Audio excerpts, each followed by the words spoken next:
आज पुन्हा एकदा रेव्हरंड मनोज तेलोरे मिनिस्ट्रीज या चॅनलमध्ये सर्वांचं मनपूर्वक स्वागत। जे सर्वजण वचन ऐकत आहे त्या सर्वांना प्रेज द लॉर्ड। आणि माझा विश्वास आहे या चॅनलच्या द्वारे आणि या चॅनलमधून मिळणाऱ्या वचना परमेश्वराचं जे वचन उत्तमरित्या जे तुमच्यापर्यंत येत आहे त्याच्याद्वारे अनेक लोक आशीर्वादित होत आहेत। आणि खरोखर अशाच पद्धतीने हे आशीर्वाद फक्त आपल्यापर्यंतच सीमित न राहता अनेक लोकांपर्यंत हे आशीर्वाद पाठवण्यासाठी आपण रेव्हरंड मनोज तेलोरे मिनिस्ट्रीजला आपण लाईक करूयात, आपण सबस्क्राईब करूयात। त्या ठिकाणामध्ये एक बेलचं चिन्ह आहे, एक बेलचं आयकन आहे, ते बेलचं चिन्ह देखील आपण दाबूयात। त्यामुळं काय होईल तर तुमचे आशीर्वाद म्हणजेच जेव्हा वचनाचे व्हिडिओ तयार होतील ते लगेच तुमच्याकडे येतील आणि तुम्ही ते बघून त्याच्यावर विश्वास ठेवून आशीर्वाद देखील तुमच्या मागं धावत येतील। Praise Lord. त्या ठिकाणामध्ये जो नंबर दिलेला आहे तो व्हॉट्सअप नंबर आहे। त्या व्हॉट्सअप नंबरवर तुम्ही तुमच्या प्रार्थना विनंत्या तुम्ही पाठवू शकता। तो व्हॉट्सअप नंबर आहे। त्या व्हॉट्सअप नंबरवर जर तुमच्या जीवनामध्ये जर काही साक्ष घडली असेल तर तुम्ही साक्ष देखील त्या ठिकाणामध्ये तुम्ही सांगू शकता। एक भावांनी फोन केला होता संजय गावित पालघर या ठिकाणातून, आणि त्यांच्या मुलाला खूप बरं नव्हतं, ताप भरपूर आला होता, सर्दी वगैरे पण भरपूर होती आणि ते दोनदा दवाखान्यात जाऊन आले होते, पण तरी देखील कुठलाही परिणाम त्या ठिकाणामध्ये त्यांच्या मुलावर झाला नाही। त्याला बरं वाटत नव्हतं, दोनदा दवाखान्यात जाऊन आल्यानंतर देखील ते कंटाळले आणि त्यांनी पास्टरांना फोन केला आणि रेव्हरंड मनोज तेलोरे पास्टरांनी त्यांच्यासाठी प्रार्थना केली, त्यांच्या मुलासाठी प्रार्थना केली, त्याला आरोग्य मिळावं म्हणून। आणि त्या भावाने विश्वास ठेवला या यूट्यूब चॅनलच्याद्वारे वचन ऐकून, आणि खरोखर परमेश्वराने त्या ठिकाणामध्ये काम केलं। जे दोनदा दवाखान्यामध्ये जाऊन जे झालं नाही ते काम प्रार्थनेच्याद्वारे परमेश्वराने करून दाखवलं। त्या मुलाला पूर्ण आरोग्य मिळालं, सर्व सर्दी आणि ताप निघून गेला, म्हणून सर्व गौरव आपण फक्त परमेश्वराला देणार आहोत। त्याचप्रमाणे मागील आठवड्यामध्ये घोडके कुटुंबातील 3 मुलं होते, शालोम, शावा आणि शाय।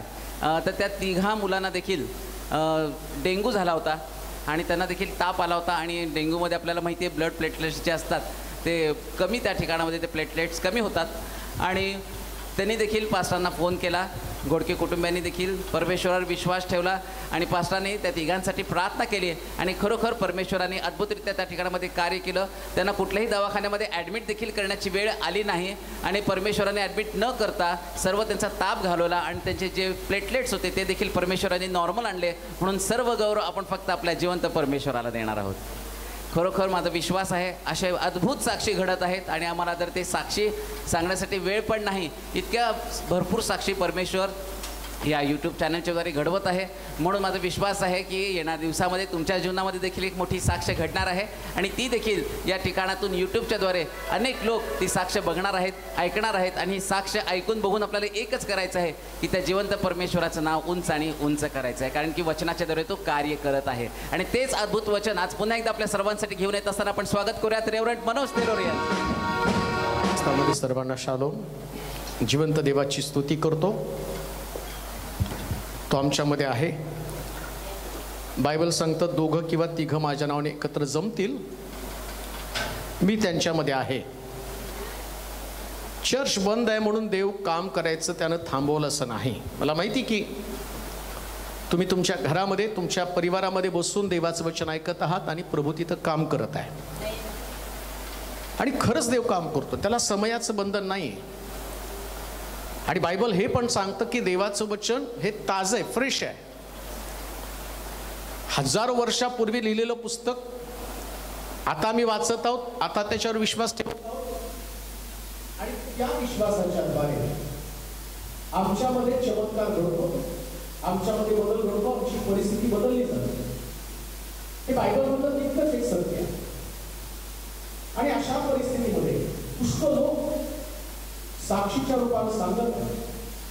काही लोकांनी सांगितलं की ज्यावेळेस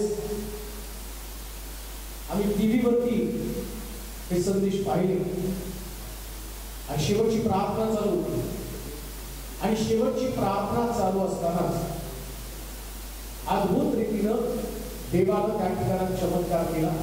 एका बहिणीचा पाय दुखत होता आणि पाय दुखत असताना नेमकं त्या ठिकाणामध्ये परमेश्वरानं महत्कृत्य केलं, ते विश्वास ठेवला। शेवटी येशूच्या रक्ताचं शिंपडणं त्या ठिकाणी केलं जात असताना असं सांगितलं की त्याच ठिकाणामध्ये की जर देव तिथं काम करत आहे तर देवानं तिथं पण काम करावं। त्याच क्षणाला त्याच मोमेंटला मी म्हटलं देवा ते रक्त माझ्या पण पायावरती पडू दे आणि ताबडतोब तिचा पाय धुणं थांबला. हे देव करू शकतो देवा. हे अद्भुत करण्याचं सामर्थ्य येशूमध्ये आहे. म्हणून जिथं तुम्ही आहात, ज्या वेळेला तुम्ही देवाचं वचन ऐकत आहात, त्या वेळेला देव चमत्कार करण्यासाठी तत्पर आहे, सिद्ध आहे, तयार आहे. समस्या तुमच्या विश्वासाच्या निगडीत आहे. तुम्ही कशा पद्धतीनं तुमचा विश्वास मजबूत करत आहात, कशा पद्धतीने तुम्ही विश्वास ठेवत आहात, त्याच्यावर ते अवलंबून आहे. सतत एक सिस्टरचा मला फोन येत होता. त्यांची मिस्टर शुगर वाढली, किडनीमध्ये प्रॉब्लेम झाला आणि अनकॉन्शियस होते. डॉक्टरने सांगितली सिरियस कंडिशन आहे. परंतु अनेक साक्षी त्या टीव्हीवर तुम्ही पाहताय आणि पाहता पाहता त्यांच्या लक्षात आलं, जर प्रार्थना केली तर नक्की देव माझ्या पत्नीला शुद्धीवर आणेल. आणि मग त्यांनी सतत 1 दिवस 2 दिवस 3 दिवस आणि मला फोन करायची की प्रार्थना करा, प्रार्थना करा. आणि प्रार्थना केली. म्हटलं देवा त्यांचा विश्वास आहे, किडनी फेल आहे, शुगर वाढलेली आहे, बीपी वाढलेला आहे, कॉम्प्लिकेशन जास्त झालेले आहे, बेशुद्ध आहे, ती शुद्धीवरती नाही, आयसीयू मध्ये ऍडमिट आहे. पण त्यांचा विश्वास आहे प्रभू, आणि विश्वास दर्शील तर देवाचं गौरव पाशील. मतलब देवा त्यांच्या जीवनात काम कर. आणि मग त्यांची 3-4 दिवसानं मला कॉल आला. त्यांनी सांगितलं पास्टर देवानं माझ्या नवऱ्याला शुद्धीवरती आणलं. मृत्यूची बंधनं तोडण्याची ताकद त्याच्यामध्ये आहे. आमचा देव हा मृत देव नाही, तो जिवंत आहे आणि तो कार्य करण्यासाठी तत्पर आहे, तो सिद्ध आहे. त्याच्यासाठी कोणती गोष्ट कठीण नाही. अशक्य गोष्टीला कोण हसणारा होईल. म्हणून विश्वास करा. मी चर्च मध्ये गेल्यावर 100% देव मला आशीर्वाद देणार. आज माझा विषय तोच आहे. मला एक वचन वाचून मग त्याकडे आपण जाऊया. स्तोत्र 122 आणि त्याचं पहिलं वचन. दावीद त्याच्या अंतःकरणामध्ये आनंदाच्या उकळ्या फुटत आहे. काय उकळ्या फुटत आहेत वाचा. स्तोत्र 122 आणि त्याचं पहिलं वचन. आपण परमेश्वराच्या घराकडे जाऊ. आपण परमेश्वराच्या घराकडे जाऊ असे ते मला म्हणाले. असे ते मला म्हणाले. तेव्हा मला आनंद झाला. तेव्हा मला आनंद झाला. ते मला म्हणाले आपण परमेश्वराच्या घराकडे जाऊ. त्यास माझ्या मनाला मोठा आनंद. हा दावीद यानं आपल्या जीवनामध्ये ज्या ज्या आनंदाच्या गोष्टी पाहिजे त्या सगळ्या आनंदाच्या गोष्टी त्यानं उपभोगलेल्या आहेत. सगळ्या. एक सामान्य मेंढर चालणारा व्यक्ती कदाचित त्याच्या डोक्यात आलं असेल, त्याला वाटलं असेल मला चांगली स्थिती प्राप्त व्हावी, चांगल्या स्थितीमध्ये मी जावं.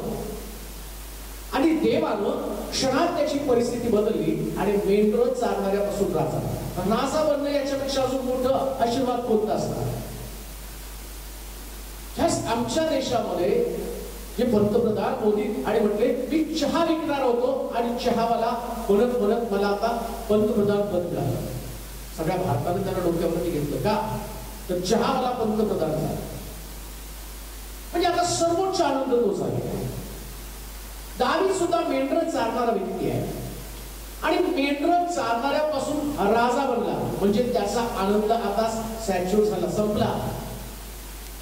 राजा होण्यापेक्षा मोठा आनंद कोणता तर तो मंदिरातला आनंद त्याच्यापेक्षा. त्याला ज्यावेळेस त्याच्याकडे बायको होती, मिखलवर त्याचं प्रेम जडलं आणि शौलाकडे त्यानं मिखलची वागणी घातली. मिखलवर त्याचं प्रेम होतं आणि ती पण त्याला पत्नी मिळाली, त्याचं प्रेम त्याला मिळालं. त्याला आनंद झाला की राजाच्या मुलीबरोबर माझा संबंध जोडला गेला. मी जिच्यावर प्रेम करतो तो ती मुलगी पण मला मिळाली, तिच्याशी मी संसार करत आहे आणि राजपद मिळालं. त्यानंतर मिखल पण त्याला मिळाली. सगळ्या गोष्टीने तो आता ठीक झालेला आहे. देवानं सगळीकडे त्याला विजय पण दिलेले आहे.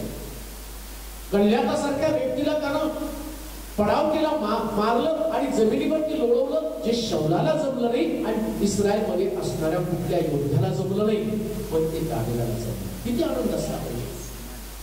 लोक त्याची वाहवा करत आहे, कौतुक करत आहे, लाखों वंद्याचं श्रेय त्याला देत आहे. आणि दावीद त्या आनंदात तो पण त्याला आनंद उपभोगले. एवढं करून तो थांबला नाही. राजपद मिळवलं, सुंदर पत्नी त्याला मिळाली, आणि त्याच्या पलीकडे जाऊन आम्ही पाहतो की त्याच्या सैन्यातील असणाऱ्या एका मनुष्याची, एका सैनिकाची पत्नी पण त्याने मिळवली. तोही आनंद त्यांना उपभोगला. हे सगळं वाचत असताना जर तुम्ही बघितलं तर तिथं कुठं सुद्धा त्याला आनंद झाल्याचं त्याने वर्णन केलं नाही. एक शब्द त्याच्या कानावरती पडला, ते मला म्हणाले, आपण परमेश्वराच्या घराकडे जाऊ, त्यास माझ्या मनाला मोठा आनंद झाला. देवाच्या घरातला आनंद आहे. किती पण मोठ्या वस्तू मिळवा, किती मोठा विजय मिळवा, किती मोठी जागा, किती मोठं पद मिळवा, ज्या नको असलेल्या गोष्टी, हव्या असलेल्या गोष्टी तुम्ही मिळवाल, पण तुमचा आनंद संपून जाईल. एकच आनंद टिकवणारं, वाढवणारं ठिकाण कोणतं असेल तर देवाचं मंदिर. पण हा आनंद जगातल्या सगळ्यांच्या वाटेला येत नाही. आता मला मोठा प्रश्न पडला, याला जीवनामध्ये काय मिळवायचं बाकी ठेवलं नाही, सगळं काही मिळवलं. चांगली पत्नी, सगळ्यात मोठं पद, इस्रायल लोकांचा तो राजा, एवढ्या मोठ्या राष्ट्राचा तो राजा, आणि क्वालिटी काय त्याची? जबेल जास्त त्याच्या घरामध्ये, इशायाच्या घरामध्ये गेला, देवानं सांगितलं त्याच्या घरामध्ये राजा. दाविदाकडे पाहिल्यावर त्याला वाटलं पण नाही हा राजा बनण्याच्या योग्य आहे. देवाला प्रतिप्रश्न केला, एवढी सगळे सुंदर पाहून का सोडून तू या मनुष्याला का निवडलं? दावीद राजा हे तुला वाटतं का राजा त्याने वापरला? देव त्याला म्हणतो, मनुष्याचा अंतःकरण तुझे डोळे माणसाचे डोळे. मनुष्य बाहेर स्वरूप पाहतो पण देव अंतःकरण. म्हणजे तो त्या लायकीचा नव्हता, दावीद त्या योग्यतेचा नव्हता, परंतु तरी सुद्धा त्याला देवानं राजा बनवलं. आणि मग ज्या पदावरती तो चढल्यावर, एवढ्या मोठ्या स्थानावरती तो पोचल्यावर त्याला असं का वाटलं? त्याला एवढा आनंद का झाला? राजपद मिळाल्यावर सुद्धा त्याला एवढा आनंद झाला नव्हता, पण देवाच्या घराचं नाव काढल्याबरोबर त्याला आनंद झाला असं. अशी कोणती गोष्ट आहे? अशी कोणती गोष्ट आहे? हे विद्वान लोक आहे, हे सामान्य लोक नाही प्रिया. जगातला प्रत्येक आशीर्वाद, अगदी दुसऱ्याची पत्नी मिळवण्यापासून प्रत्येक गोष्ट त्याने मिळवली. तो मी आशीर्वाद नाही म्हणणार त्याला, तो त्याचा विचार होता. हे विचार का मनुष्य आनंद मिळवण्यासाठी करतो, पण तो पण त्याला आनंद आणि त्याला मिळाले. मग तरी सुद्धा ज्या देवाच्या मंदिराचं नाव त्याच्या कानावरती पडलं, नुसतं मंदिर हा शब्द ऐकला, बायबल सांगतं ते मला म्हणाले. वाचा बरोबर, आपण परमेश्वराच्या आपण परमेश्वराच्या घराकडे जाऊ असे ते मला म्हणाले. तेव्हा मला आनंद झाला. असं कोणतं सिक्रेट, असं कोणतं रहस्य आहे जे दाविदाच्या कानावरती एक शब्द पडला, चला आपण परमेश्वर महाराज, चला आपण परमेश्वराच्या घराकडे जाऊ, असं म्हटल्याबरोबर दावीद म्हणतो माझ्या मनामध्ये आनंदाच्या उघड्या पडल्या. असं नाही कोणी सांगितलं, महाराज आपण अमका प्रदेश जिंकला, आता आपण आनंद करू. महाराज आपण हा विजय मिळवला, आपण आनंद करू. त्याच्यानं दाविदाला आनंद झाला नाही, पण नुसतं देवाच्या मंदिराचं नाव कानावरती पडल्याबरोबर त्याचं अंतःकरण आनंदी झालं. का नाही का? देवाचे संतगण त्यांच्यापासून आम्हाला काहीतरी शिकता आलं पाहिजे. दाविदाच्या कुळातनं ख्रिस्ताचा जन्म झाला आणि शास्त्र सांगतं की त्याचं सिंहासन अडळ राहील. हे दाविदाच्या बाबतीमध्येच घडले. येशूचा जन्म त्याच्याच कुळावरनं, मंदिर बांधलं त्याच्याच मुलानं, जे मंदिर इस्रायल लोकांचं वैभव बनलं, ज्या मंदिरामध्ये शक्य नाही गौरव उठून आलं. एवढं सगळं या व्यक्तीच्या जीवनामध्ये, आणि असं का घडलं? असं काय दाविदानं पाहिलं देवाच्या मंदिरामध्ये? मिखलला पाहिल्यावर विसरून गेला आनंद, सैनिकाच्या पत्नीला पाहिल्यावर पण आनंद विसरून गेला, गल्ल्याखावरचा विजय मिळवला तो पण आनंद तो विसरून गेला. पण एक आनंद मात्र त्याचा दिवसेंदिवस वाढत होता, आणि ते म्हणजे देवाचं मंदिर. ते मला म्हणाले, चला आपण परमेश्वराच्या घराकडे जाऊ, त्यास माझ्या मनाला आनंद झाला. मग माझा मुद्दा तोच आहे, असं काय होतं देवाच्या मंदिरामध्ये? आणि देव सगळ्यालाच आनंद देत नाही बरं का. काही लोक देवाच्या मंदिरात येताना कुरकुर करतात, सबबी सांगतात त्यांना, आणि परमेश्वराच्या घरातला आनंद त्यातलं सिक्रेट पण कळत नाही. मी आज तेच तुम्हाला सांगणार, काय असं सिक्रेट होतं जे दाविदाला समजलं पण जे जगातल्या लोकांना समजत नाही. आता दावीद म्हणजे सर्वोच्च पदावर, मोठ्या स्थानावरती, एवढ्या मोठ्या जागेवरचा व्यक्ती परमेश्वराच्या घराला महत्व देतो, परमेश्वराच्या मंदिराला महत्व देतो. एवढा मोठा व्यक्ती ज्यांना परमेश्वराचं मंदिर हा शब्द ऐकल्याबरोबर आतमध्ये आनंदाच्या उकळ्या भेटतात. काय कारण आहे? असं काय दावीदाला त्यातलं कळलेलं आहे या मंदिरातलं जे आम्हाला नाही कळलेलं? ज्या दिवशी लोकांना हे मंदिराचं महत्व कळेल ना, त्याच्यातले गुप्त लाभ कळतील ना, त्या दिवशी एकही चर्च रिकामी नसणारे सगळी चर्च भरली जाते. चर्च रिकामी, चर्च रिकामी. आता बंद आहे सोडून द्या, चालू झाल्यावर तरी कुठं मंदिराची चर्चची सभासद संख्या 7,000, 10,000, 25,000. पण चर्च मध्ये बसायला बघायला गेलं तर 100-200 लोक उपस्थित नसतात. का? कारण त्यांना ते महत्व नाही कळलं जे दावीदाला कळलेलं आहे, ते दावीदाला कळलेलं आहे. असं कोणतं सिक्रेट दावीदाला कळलं? वाचूया स्तोत्र संहिता त्याचा 65वा अध्याय आणि त्याचं 4थं वचन. दावीद देवाच्या मंदिरामध्ये जाण्यासाठी एवढा उत्सुक कसा आहे की तिथे जाऊन त्याला नेमकं काय लाभ होणार आहे? वाचूया स्तोत्र 65 आणि 4थं वचन. तुझ्या अंगणात राहण्यासाठी, तुझ्या अंगणात राहण्यासाठी ज्याला तू निवडून घेतो, ज्याला तू निवडून घेतो आणि आपल्याजवळ आणतो, आपल्याजवळ आणतो, तो धन्य, तो धन्य. तुझ्या घरातील, तुझ्या घरातील, तुझ्या मंदिराच्या, तुझ्या मंदिराच्या पवित्र स्थानातील, पवित्र स्थानातील उत्तम लाभांनी, उत्तम लाभांनी आम्ही तृप्त हो, आम्ही तृप्त हो. आता दावीद म्हणतो, ते मला म्हणाले परमेश्वराच्या घराकडे जाऊ, माझ्या मनामध्ये आनंदाच्या उकळ्या फुटल्या. 122 मध्ये तो सांगतो, स्तोत्र 122 मध्ये तसं उल्लेख केला गेला, पण स्तोत्र 65:4 मध्ये तो सांगतो की का परमेश्वराच्या घरात जाण्यामध्ये मला आनंद होतो? त्याचं कारण त्याच्या मंदिरामधल्या उत्तम लाभांनी तुम्हाला तृप्त होतो. मंदिरामध्ये लाभ आहे तेच लोकांना माहित नाहीये. त्याला असं वाटतं नोकरीत लाभ आहे, त्याला वाटतं कामकाजामध्ये लाभ आहे, त्याला वाटतं लग्नामध्ये लाभ आहे. ठीक आहे, पवित्र शास्त्रात राजानं मुलाचं लग्न ठरवलं आणि पुष्कळ लोकांना निमंत्रण पाठवलं, पण सगळ्यांनी कारण सांगितली. कोणी म्हटलं नुकतंच लग्न झालं, कोणी म्हटलं बैलजोडी घेतली, कोणी म्हटलं शेत विकत घेतलं, आणि ते तिथे येण्यासाठी टाळाटाळ करून. कारण माहित नाही सिक्रेट काय आतमध्ये. पण दावीद मात्र व्यस्त राजा, लढ्या करणारा, विजय मिळवणारा, प्रजेमधला प्रिय, लोकांनी डोक्यावर घेऊन नाचलेला.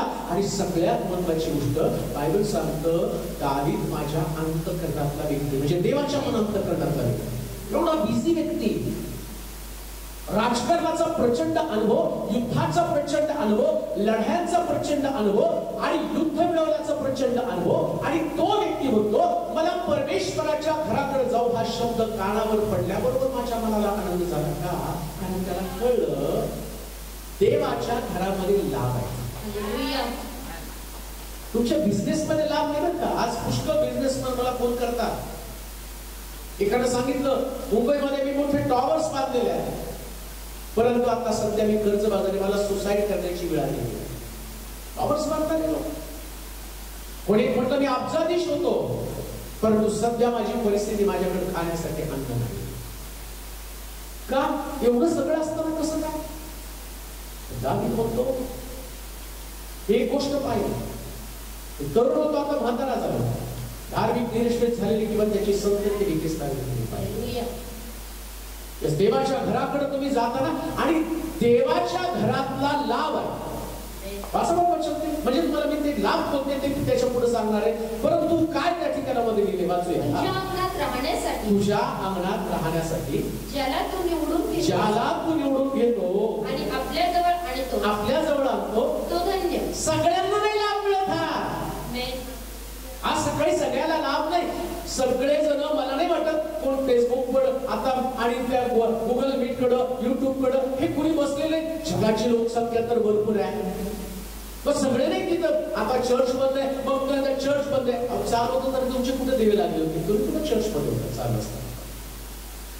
आता तुम्ही म्हणता आम्ही वाट पाहतो चर्च कधी उडवणार आहे. किती वेळा तुम्ही चर्चला राईट टाइम आलेला, किती वेळा तुम्ही उपासनेमधला आनंद घेतलेला. हे सगळ्यांना भाग्य मिळत नाही. जे लोक देव निवडून घेतात त्यांनाच हे लाभ मिळतात. दावीदाला कळालं, एवढे सगळे इस्रायल लोक होते, माझ्या घरात सुद्धा 8 जण होते, आणि त्या 8 मध्ये देवानं मला निवडून घेतले त्याच्या मंदिरासाठी. त्यांना माझी निवड केलेली आहे. देवाच्या घरामध्ये लाभ आहे, पण ते लाभ बाकीच्या लोकांना कळले नाही. तुला माहिती, माझी उपासनाच मला या ठिकाणात घेऊन आली, माझी आराधनाच मला या ठिकाणात घेऊन आली. माझ्याकडे कर्तृत्व काही नव्हतं, माझ्याकडे बुद्धी नव्हती, ज्ञान नव्हती, म्हणून तर माझ्या बापानं मला मेंढर जाण्यासाठी पाठवलेलं होतं. पण माझ्यामध्ये एकच होतं, मी देवाचा एक उत्तम उपासक होतो. आणि उत्तम उपासनेच्या द्वारे दाविदाला आता होतो या कल्ल्यात मला विजय देवानं दिले. फक्त उपासना. शौलाला राजगादीवरून आणि माझे त्या राजगादीवर शौलाला काढावं आणि मला राजगादीवरती निवडावं, हे दावीद नाचताना त्या मिखल त्याला म्हणते, इस्रायलाचे राजे एखाद्या हलकट मनुष्यासारखं, सामान्य मनुष्यासारखं नाचत असताना घराच्या कोशापुढं काय सुंदर दिसत होते. मिखल हे त्याचं प्रेम होतं, पण त्याला कळालं या मिखलला दुखावलं तरी चालेल, पण जो मला आनंद देणार आहे, ज्याच्या घरातला लाभ आहे आणि त्याला मला दुखवायचं नाही, तो म्हटला तुझा बाप शौल, ज्याला राजगादीवरून काढून माझ्यासारखं मेंढर चालणाऱ्या पुरुषाला ज्याला राजगादीवरती बसवलं त्याच्यासमोर, त्याच्यासाठी मी नाचेल आणि अधिकच नाचेल. हे दावीद कन्फेशन देतो का? कारण त्याला माहितीये बाकीच्या लोकांना निवडलं नाही, पण देवानं मला निवडले. धन्य तुम्ही लोक जे देवाच्या घराकडे आगेकूच करत आहात, तुम्ही देवाच्या मंदिरामध्ये नित्य जात आहात, परमेश्वराच्या मंदिरासाठी तुमचं अंतःकरण असुसलेलं आहे आणि ते शब्द तुमच्या कानावरती पडल्यावर तुमचं अंतःकरण उल्हासतं आणि तुम्ही एक्साइटेड होता. कारण बायबल सांगतं जगातल्या लोकांना त्यानं निवडलं नाही, थोडक्या लोकांना, जे त्याचे लोक आहेत, ज्याच्यावर त्याचं प्रेम आहे, देवाचं प्रेम ज्याच्यावर आहे, देव त्यांनाच निवडतो. म्हणून येशू म्हटलं की त्यानं आकर्षित केल्यावर कोणीच पुत्राकडे येऊ शकत नाही. त्याच्यासाठी पित्यानं आकर्षित केलं पाहिजे ना. पिता जर तुम्हाला आकर्षित करत नाही तर तुम्ही कसं काय पुत्राकडे? त्याच्यासाठी पित्याचं आकर्षण आणि पित्यानं तुम्हाला बोलवलं पाहिजे. दावीद तेच होतं, ज्याला तुम्ही निवडून घेतले. आज सकाळी जे समोर बसून या फेसबुक समोर, गुगल मीट समोर, युट्यूब समोर बसून देवाचं वचन ऐकत आहे, तुम्ही स्वतःहून नाही, देवानं तुम्हाला निवडले. आणि जे ऐकता ऐकता गायब होत आहेत, नीट ऐका, जे ऐकतात आणि उठून जातात मध्येच, त्यांना त्यांचं काम महत्वाचं वाटतं. तुमच्यासाठी दुःखाची बातमी, तुम्ही या कॅटेगरीमध्ये नाहीच आहे. तुम्ही या कॅटेगरीमध्ये नाही जे चर्च चालू असताना सुद्धा उशिरा येतात आणि लवकर निघून जातात ना, तुमच्यासाठी धोक्याचा इशारा. हे लाभ तर त्याच्यापासून तुम्ही वंचित असणार. हे लाभ तुमच्या आयुष्यात कधीच तुम्हाला मिळू शकत नाही. जे दावीद राजानं सांगितलं की त्या देवानं मला निवडलं आणि त्याच्या घराचा सदस्य होण्यासाठी निवडलं. फेस्टिवल सदस्य नाही बरं का.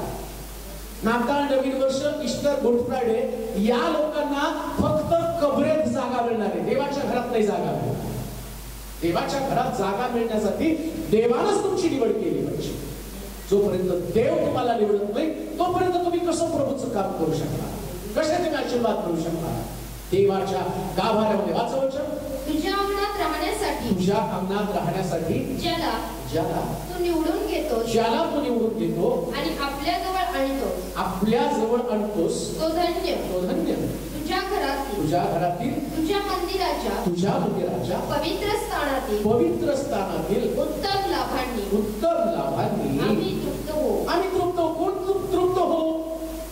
ज्यांच्या कानावरती शब्द पडला आज चर्च आहे, त्यांना रात्री झोप लागत नाही, सकाळी त्यांना नाश्ता पण करू वाटत नाही, त्यांना असं वाटतं कधी प्रभूच्या घराकडे जाऊ. आणि बायबल सांगतं की त्यावेळेस देव म्हणतो माझ्या मंदिरातल्या पवित्र गाभाऱ्यातले गुप्त लाभ मी त्याला देणार आहे. सिक्रेट रहस्यामध्ये लाभ जे बाकीच्यांमध्ये नाही. जे बसणारे लोक, जे नुसते येऊन बसणारे लोक आहेत त्यांच्यामध्ये एक्साइटमेंट नाही, त्यांच्या अंतःकरणामध्ये उल्हास नाही. जसं दावीद घराच्या कोशासमोर नाचतो, त्याला मिखलची परवा नाही, त्याला त्याच्या पदाची परवा नाही. त्याला एकच माहितीये मला देवाच्या मंदिरातला लाभ मिळवायचा आहे. त्याला एकच माहितीये मला परमेश्वराच्या गाभाऱ्यातलं सर्वोत्तम ते मिळवायचंय. त्याला ठाऊक आहे मला लोकांनी काही का म्हणेना, मिखलला काही का वाटते ना, पण माझ्या देवासमोर मला त्याला संतुष्ट करायचंय, माझ्या देवाला मला प्रसन्न करायचंय. कारण हे सगळे लोक आणि मला सोडून जातील, पण एकच आहे जो शेवटपर्यंत माझ्या बरोबर राहील. ज्याच्या समोर त्यानं म्हटलं तू अग्नीत चालशील त्यास तू उडणार नाही आणि तू जळणार नाही, जलात चालशील त्यास तू उडणार नाही. युगाच्या समाप्तीपर्यंत मी तुझ्या बरोबर आहे, मी तुला कधी सोडणार नाही, मी कधी तुझा त्याग करणार नाही, त्याला ठाऊक आहे त्याच्या घरात जाणार मी याच्यासाठी की ज्यास तो मला पाहिल त्याच्या खिशामध्ये असणारे सिक्रेट आशीर्वाद तो मला दिल्याशिवाय राहणार नाही. देवाच्या मंदिरातले लाभ. हालेलुया. आज माझा विषयच तो आहे. परमेश्वराच्या घरामध्ये आनंद आहे, परंतु सगळ्याला ते मिळत नाही. बरेच लोक आम्ही दर रविवारी चर्चला जातो तरी प्रॉब्लेम. जाऊन करता काय? तुम्हाला ते डॉक्टर ते सिद्धांत माहिती का? देवाच्या घरातले आणि परमेश्वराच्या मंदिरातील लाभांचं रहस्य तुम्हाला माहिती का? त्याच्या मंदिरात लाभ आहे. जर त्याच्या मंदिरात लाभ हे कळतं ना, अहो एवढं आम्हाला कळतं, गव्हर्नमेंट मध्ये रेग्युलर इन टाइम येणाऱ्याला जर बोनस जाहीर केला तर तो व्यक्ती खडा पण करत नाही. म्हणजे ते बोनस आहे, तुम्ही रजा पण घेत नाही कारण तो म्हणतो बोनस आहे, रिटायरमेंटच्या काळाला उपयोगी. ज्याला कळलं आणि ज्याला ते कळत नाही तो 12 महिने कामावर जात नाही, चर्चला जात. इथं तर सिक्रेट आहे, रहस्य आहे. देव तुमची उपस्थिती तो जिवंत आहे, सृष्टीचा मालक आहे. परत मी तुम्हाला सांगतो, देव साधा सुद्धा व्यक्ती नाही, तो जगाचा मालक आहे. सगळं जग त्याच्या हातात आहे. राजाचं मन पाटाच्या पाण्याप्रमाणे वाहायला होणारा देव आहे. तुम्ही मला काय देणार? तर म्हणतो झाडं माझे, पर्वत माझे, नद्या माझे, डोंगर माझे, सगळं काही माझं आहे, सगळं देवाचंच आहे. मग तुम्ही त्याच्या घरामध्ये येताना त्याच तुमच्या मनामध्ये इतका आनंद असतो की नाही, मी राजाला भेटायला चाललो ना, राजा प्रसन्न त्या व्यक्तीवर होणार जो व्यक्ती राजाच्या मर्जी मानतो. आता बरं ते वचन तुझ्या अंगात राहण्यासाठी, तुझ्या अंगात राहण्यासाठी ज्याला तू निवडून घेतो आणि आपल्याजवळ आणतो तो धन्य. इथं जर आम्ही पाहतो की हे देवा संबंधानं, त्याच्या मंदिरात संबंधानं बोललं गेले आहे. त्याच्या मंदिरामध्ये ज्यांना देव बोलवतो. आता लक्षात घ्या, असं म्हणतात की काहीतरी 200 का 100 जागा त्या ममता बॅनर्जीच्या कलकत्त्यामध्ये सफाई कामगारांच्या निघल्या, 25,000 अर्ज. आणि त्याच्यामध्ये शेकडो लोक तर जे गव्हर्नमेंटचं काम मिळवण्यासाठी त्याच्यामध्ये इंजिनियर होते, एमई झालेले होते आणि त्यांनी अर्ज केला. त्यातले कुठलं तर काम सिलेक्शन तर व्हायला पाहिजे ना, नंतर प्रमोशन मिळेल. त्यांना माहिती सिलेक्शन तर व्हायला पाहिजे. साध्या जागेसाठी इंजिनियरने अर्ज केला, सफाई कामगार साफसूफ करण्यासाठी, कारण सिलेक्शन महत्वाचं आहे. मग ते तर एक छोटस राज्य आहे. माझ्या देवाकडं जगाचं स्वर्गाचं राज्य आहे. सिलेक्शन होण्यासाठी एवढी धडपड आहे. रोज मलाही प्रयत्न करावा लागतो, देवाची मर्जी माझ्यावरती यावी, माझ्याकडे देवाचं लक्ष लागावं. मग देवाच्या घरामध्ये जर देवानं तुम्ही येऊन देवानं तुमची निवड केली, लक्षात घ्या, नुसता आला नाही, लक्ष सगळ्याकडे आहे त्याचं. प्रत्येक व्यक्ती कसा बसतो, कशी आराधना करतो, काय शब्द बोलतो, त्याचा हेतू काय, त्याचं ध्येय काय. तो उपासना करताना त्याचं लक्ष उपासनेकडे जास्त का, स्वतःकडे जास्त का, त्याच्या मोबाईलकडे जास्त का, त्याच्या कामाकडे जास्त का, घरातल्या गोष्टीकडे जास्त का, येणाऱ्या जाणाऱ्या लोकांकडे जास्त, हे सगळं देव पाहतो. त्यामध्ये जो गंभीर, जो देवाविषयी अतिशय आवेशी, त्याचं लक्ष फक्त देवाकडे. चर्च पॉलिटिक्स मध्ये लोकांकडे त्याचं लक्ष लागलं नाही. त्याचं लक्ष ना परिवाराकडे लागलेलं. दाविदाचं लक्ष मिखलकडे पण नव्हतं. कपडे गळाले तरी त्याला कळालं नाही. मिखल फक्त क्रिकेट त्याला पाहत होते. मिखल दावीद नासलं त्याकडे पाहत होते. दाविदानं मात्र फक्त देवाकडे लक्ष लावलं. ज्यावेळेस ही तुमची भावना, हे तुमचं व्यक्तिमत्व असतं, तुमचं डिप्रेशन, तुम्ही कुठल्या अवस्थेमधून आला, लोक तुमच्याविषयी काय बोलतात. दाविदाला माहिती होतं, मिखलचा स्वभाव त्याला माहिती होतं. मिखल घरी गेल्यावर मला टोकणार आहे, तरी सुद्धा त्यानं मिखलकडे लक्ष दिलं नाही. त्याला माहिती आहे, इथं जो माझ्याकडे लक्ष देणारे, माझं लक्ष फक्त त्याच्याकडेच असलं पाहिजे.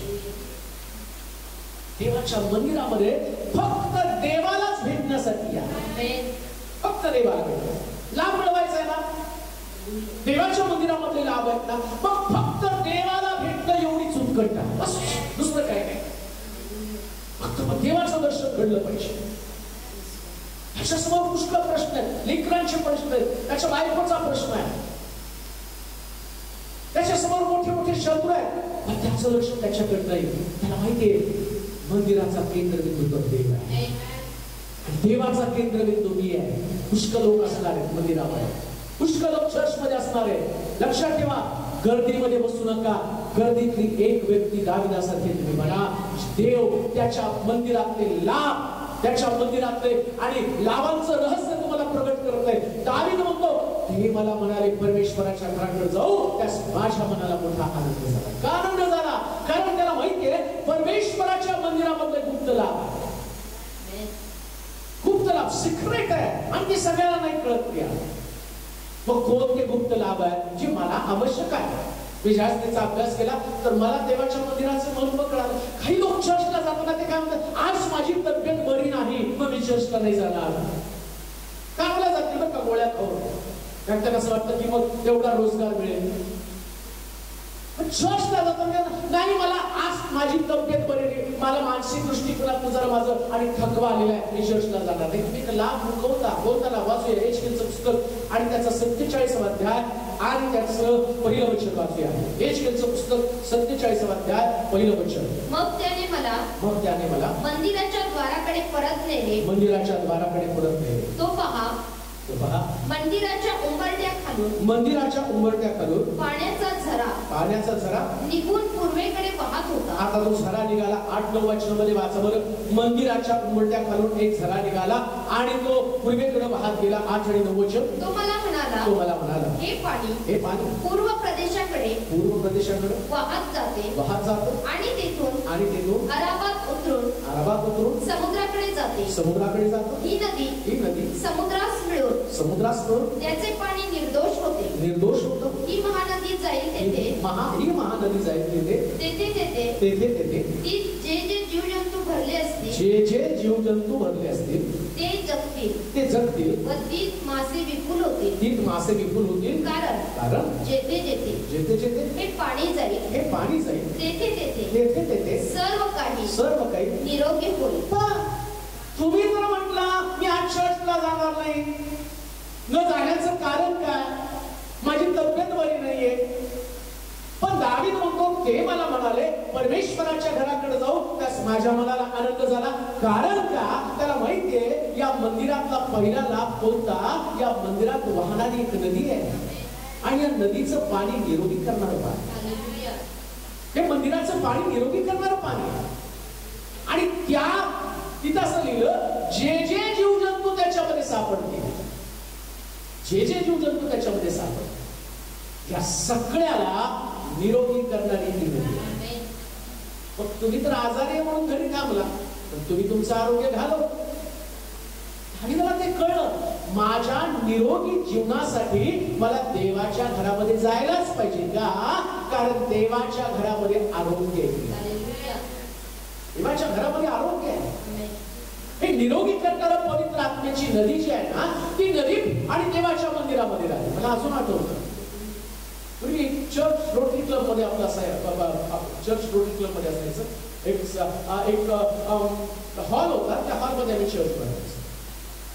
आणि त्यावेळेस काय झालं की एक बहीण तिला हाताला धरून चर्च मध्ये घेऊन आले की तिचे गुडघे वगैरे सगळे आणि काम करत नव्हते. आणि तसंच तिला उचलून चर्च मध्ये आणलं. तिला उभं पण राहता येत नव्हतं. मग तिला खाली बसवलं चर्च मध्ये आणि उपासना सुरू झाली. उपासना सुरू झाल्यावर न कळत ती आपल्या जागेवर उभं राहिली आणि उपासना 1 तास केली. तिच्या हात वर होत नव्हते, टाळ्या वाजवता येत नव्हते. परंतु ती टाळ्या कधी वाजवायला लागली, तिचे हातपाय कधी मोकळे झाले तिला कळलं नाही. आणि चर्च सुटल्यावर तिने सांगितलं, मी इथं आले त्यास मला नीट चालता पण येत नव्हतं, पण उपासनेमध्ये देवाने मला मोकळीकता दिली. 100% देवाने तिला आरोग्य दिलं. का? कारण हा मंदिरामध्ये असणारा लाभ. मी काही काल्पनिक आता तुम्हाला सांगत नाही, मी अनुभवलंय. ज्याची तुम्ही सेवा करताना तुम्ही म्हणताना तुमचा देव जिवंत आहे, लोकांना ठणकावून सांगता. तुम्ही सांगता आम्ही आमच्या देवाची मूर्ती बनवत नाही कारण तो जिवंत आहे. मग जिवंत देव असताना तुम्ही मेलेले का? तुम्ही असे मरदूड का? तुमच्यामध्ये प्रॉब्लेम का? का तुमच्यामध्ये ते आरोग्य येत नाही? सुंदर नावे दरवाजाजवळ एक लंगडा भिकारी त्या ठिकाणामध्ये बसले. मंदिराच्या बाहेर तो आणि त्या ठिकाणामध्ये बसलेला आहे. ज्या दिवशी या पहिल्या मंडळीची स्थापना झाली, हे प्रेषित लोक पेत्र, याकोब, योहान प्रार्थनेच्या समयी देवाच्या मंदिरामध्ये चाललेले होते. त्यास त्यांनी पाहिलं हा लंगडा भिकारी त्या ठिकाणामध्ये भीक मागत बसलेला आहे. त्यास पेत्र त्याला म्हणतो, माझ्याकडे सोनं रूप काही नाही, पण जे आहे ते मी तुला देतो, येशूच्या नावानं चालू लाग. असं म्हटल्याबरोबर बायबल सांगतं तो व्यक्ती उड्या मारत मंदिरामध्ये गेला. कारण त्याला माहिती होतं आता ती नदी आमच्याकडे आली. लक्षात घ्या, जर पवित्र आत्म्याची नदी मंदिरामध्ये आहे ना, तर मंदिराच्या बाहेर त्या लंगड्या भिकाऱ्यासारखं तुम्ही का? आज पुष्कळ लोक आजारपणामध्ये अडकून पडलेले आहेत आणि ते देवाच्या मंदिराकडे जाऊ शकत नाही. त्याचं कारण काय? तपासलं पाहिजे. मंदिरामध्ये असणारा गुप्त लाभ बायबल सांगतं या मंदिराचं पाणी निरोगी करणारं पाणी. हे मंदिरातलं पाणी आहे. औषध गोळ्या बंद करायच्या असतील ना तर चर्च मध्ये तुम्हाला यावंच लागेल. आयुष्यभर गोळ्या खात असतात. हे बंद व्हायला पाहिजे. हे कुठंतरी थांबलं पाहिजे. त्या गोळ्यांवर विश्वास ठेवता डॉक्टरनं एक गोळी चालली नाही तर दुसरी पण दिलेली असते, ही नाही तर ही घ्या, आणि त्याच्यावर एवढा विश्वास. देवाच्या मंदिराच्या गोळीची ताकद कधी तुमच्या लक्षात येणार आहे? आम्ही पाहतो 18 वर्ष विकाराचा आत्मा लागलेली स्त्री, मला वाटतं लुकाचं शुभवर्तमान वाचूया. लुकाचं शुभवर्तमान 13वा अध्याय आणि त्याची 10 पासून 16 पर्यंतची वचनं. या मंदिरामध्ये निरोगी करण्याचं पाणी आहे आणि ते पाणी आमच्यामधलं वाहत आहे. मग देवाच्या मंदिरातला लाभ कोणता आहे? तर इथं आरोग्य आहे, निरोगी करणारं पाणी आहे. लुकाचं शुभवर्तमान 13वा अध्याय 10 पासून 16 पर्यंतची वचनं असे. शब्दात दिवशी रोगमुक्त झालेली स्त्री, रोगमुक्त झालेली स्त्री तो शब्दात दिवशी एका सभास्थानात शिकवित होता. तेव्हा पहा 18 वर्ष विकाराचा आत्मा लागलेली एक स्त्री तेथे होती. ती कुबडी असल्यामुळं तिला नीट उभे राहता येत नाही. येशूने तिला पाहून बोलावलं व म्हटले, बाई तू आपल्या विकारापासून मुक्त झाली आहेस. त्याने तिच्यावर हात ठेवतात ती सरळ झाली व देवाचा महिमा वरू लागली. येशूने शब्दात दिवशी रोग बरा केला म्हणून सभास्थानचा अधिकारी संतप्त होऊन येशूनं शब्दात दिवशी त्या कुबड्या स्त्रीला मोकळं केलं. 18 वर्ष कुबडी असताना सुद्धा देवाच्या घराकडे ती जात होती.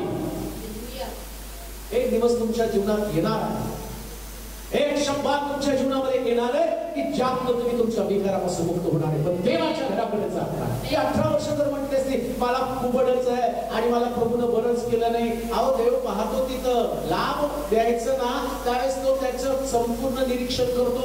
बऱ्याच लोकांना असं वाटतं किती आठवडे चर्चला आल्यावर मी बरं होईल, कधीच नाही बरं होणार.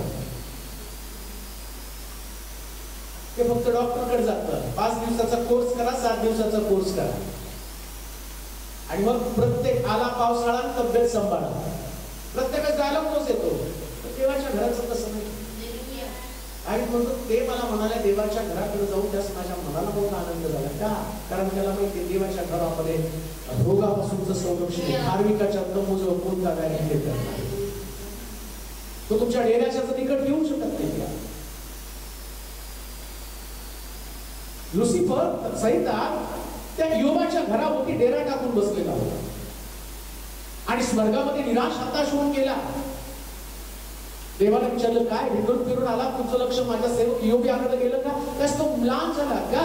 तो म्हटला तुझा सेवक योब तुझं भुकड भय बाळगत नाही, तू त्याच्यावरती कुंपण केलेलं आहे. ज्याला तू निवडून घेतलं ते धन्य. का निवडून घेतलं? सकाळी उठून प्रार्थना करत होता तो व्यक्ती. त्याला देवाचं महत्व होतं, अर्पण करण्यामध्ये 1 नंबर होता. शुद्धीकरणाची प्रार्थना रोज सकाळी उठून करत होता. त्याचं लक्ष फक्त देवाकडे लागलेलं आहे.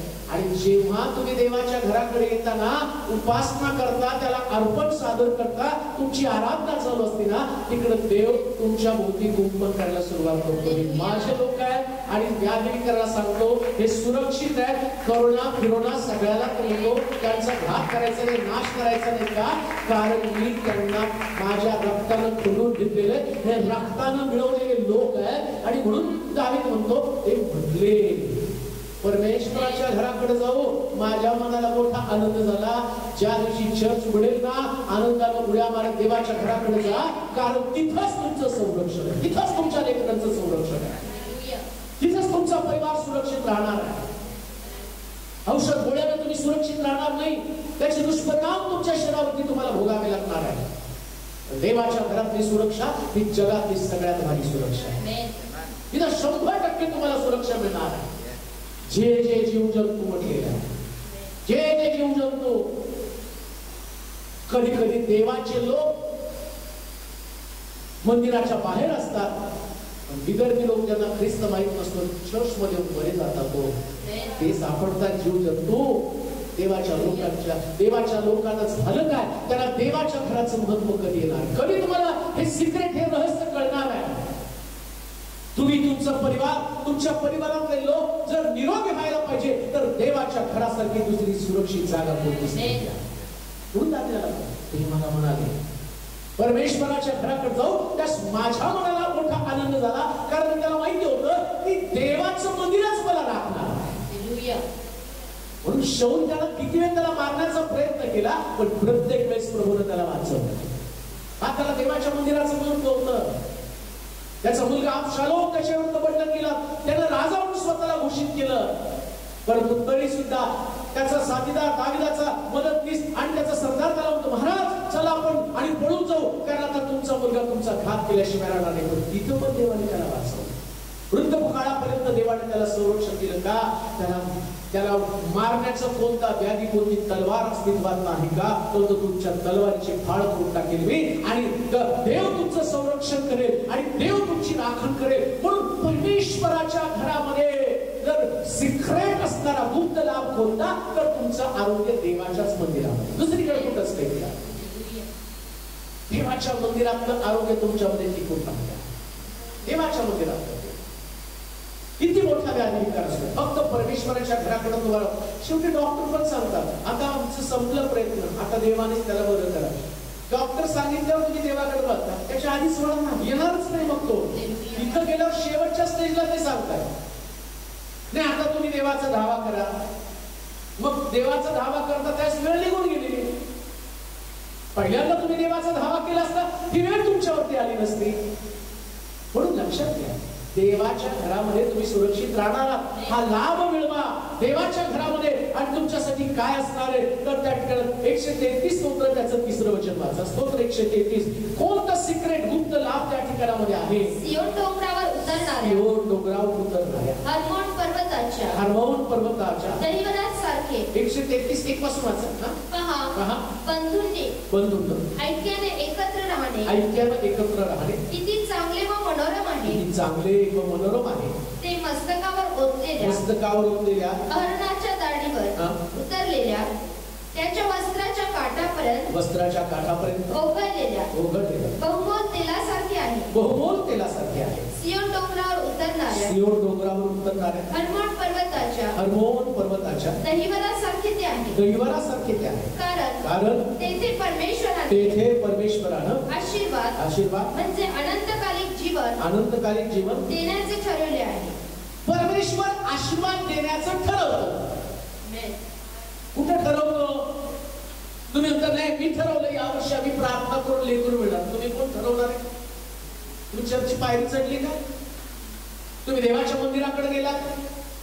मग आमच्या समोर आम्ही काय म्हणतो, चला अमक्याला बाळकाला सांगू प्रार्थना करायला, माझा बिझनेस आहे आणि त्या बिझनेस मध्ये मला आशीर्वादित करा. देवानीच नाही ठरवलं तर कोणता बाळक प्रार्थना करणार आहे? त्या तो बाळक प्रार्थना करून पैसे घेईल, पण आशीर्वाद नाही तुला देऊ शकणार आहे. दुसरी गोष्ट, तू चर्च मध्ये येणारी व्यक्ती आहे आणि तुला कोणी किंमत देत नाही, पण तरी सुद्धा तू देवाच्या मंदिरामध्ये इतकं प्रभूला महत्व देतो ना, त्यावेळी चर्च मधली कोणतीच व्यक्ती तुझा आशीर्वाद आणू शकत नाही, का तर देवाने ठरवलेलं आहे.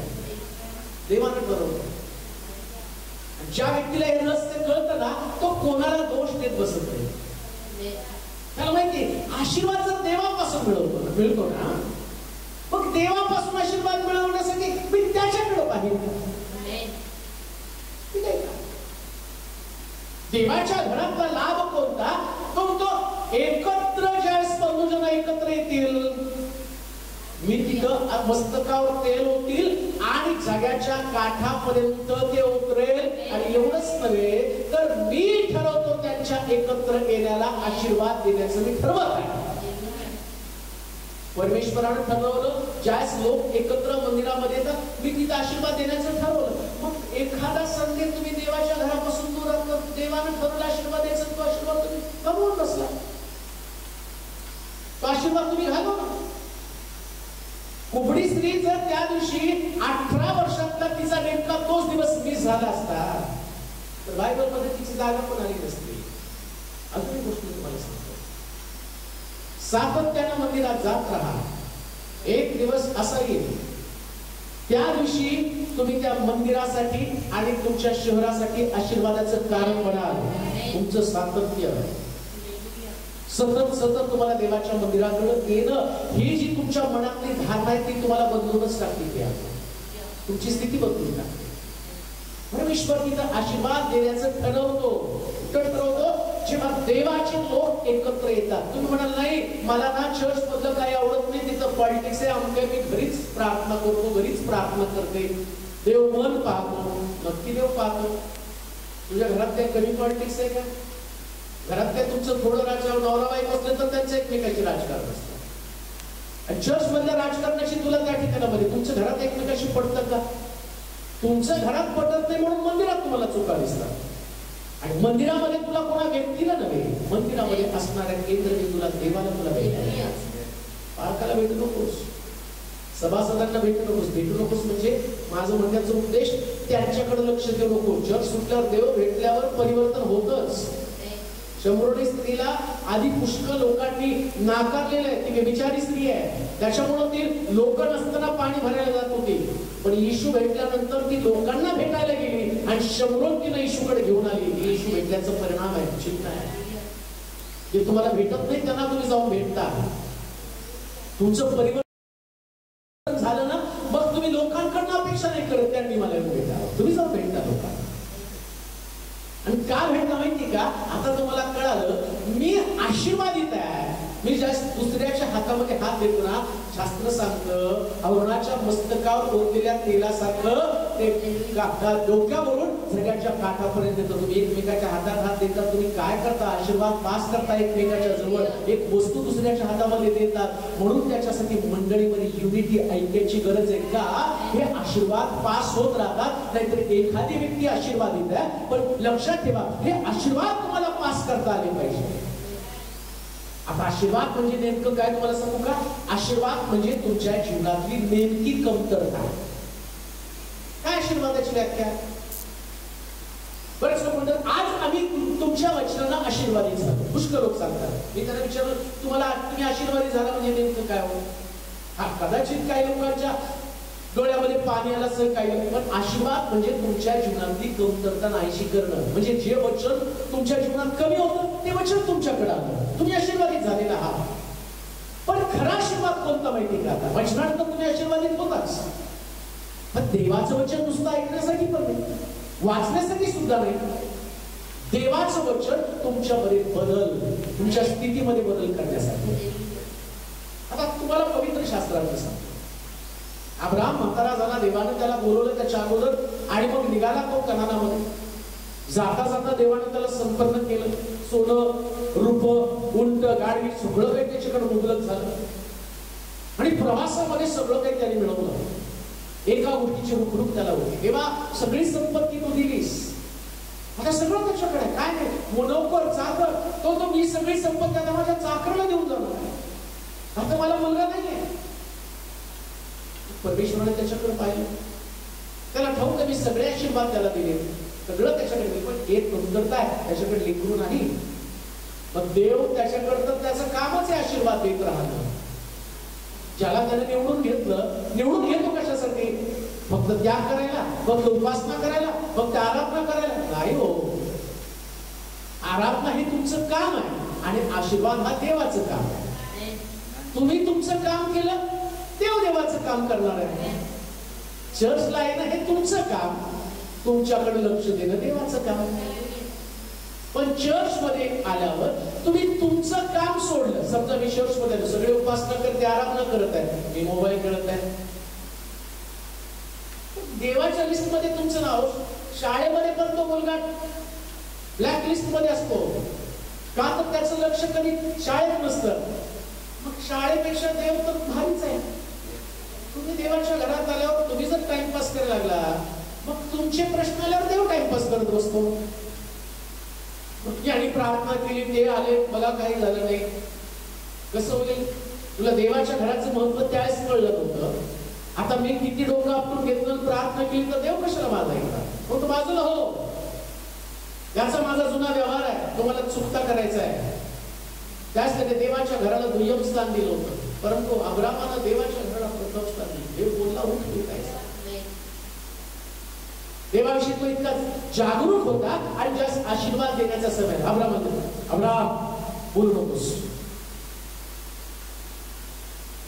मी तुला मुलगा देणार आहे आणि तुझी संतती आकाशातल्या ताऱ्याप्रमाणे करेल. तू तो मुलगा मागितलास, तू म्हटला फक्त मुलगा दे, पण मी तुला मुलगा नाही, आकाशातल्या ताऱ्यांची संतती दिली. कोणाला? ते देवाच्या घरामध्ये. आशीर्वाद, याला आशीर्वाद म्हणतात. आकाशातले तारे बोल. आणि मग तो म्हटलं कसं शक्य आहे? माझी बायको म्हातारी झालेली आहे,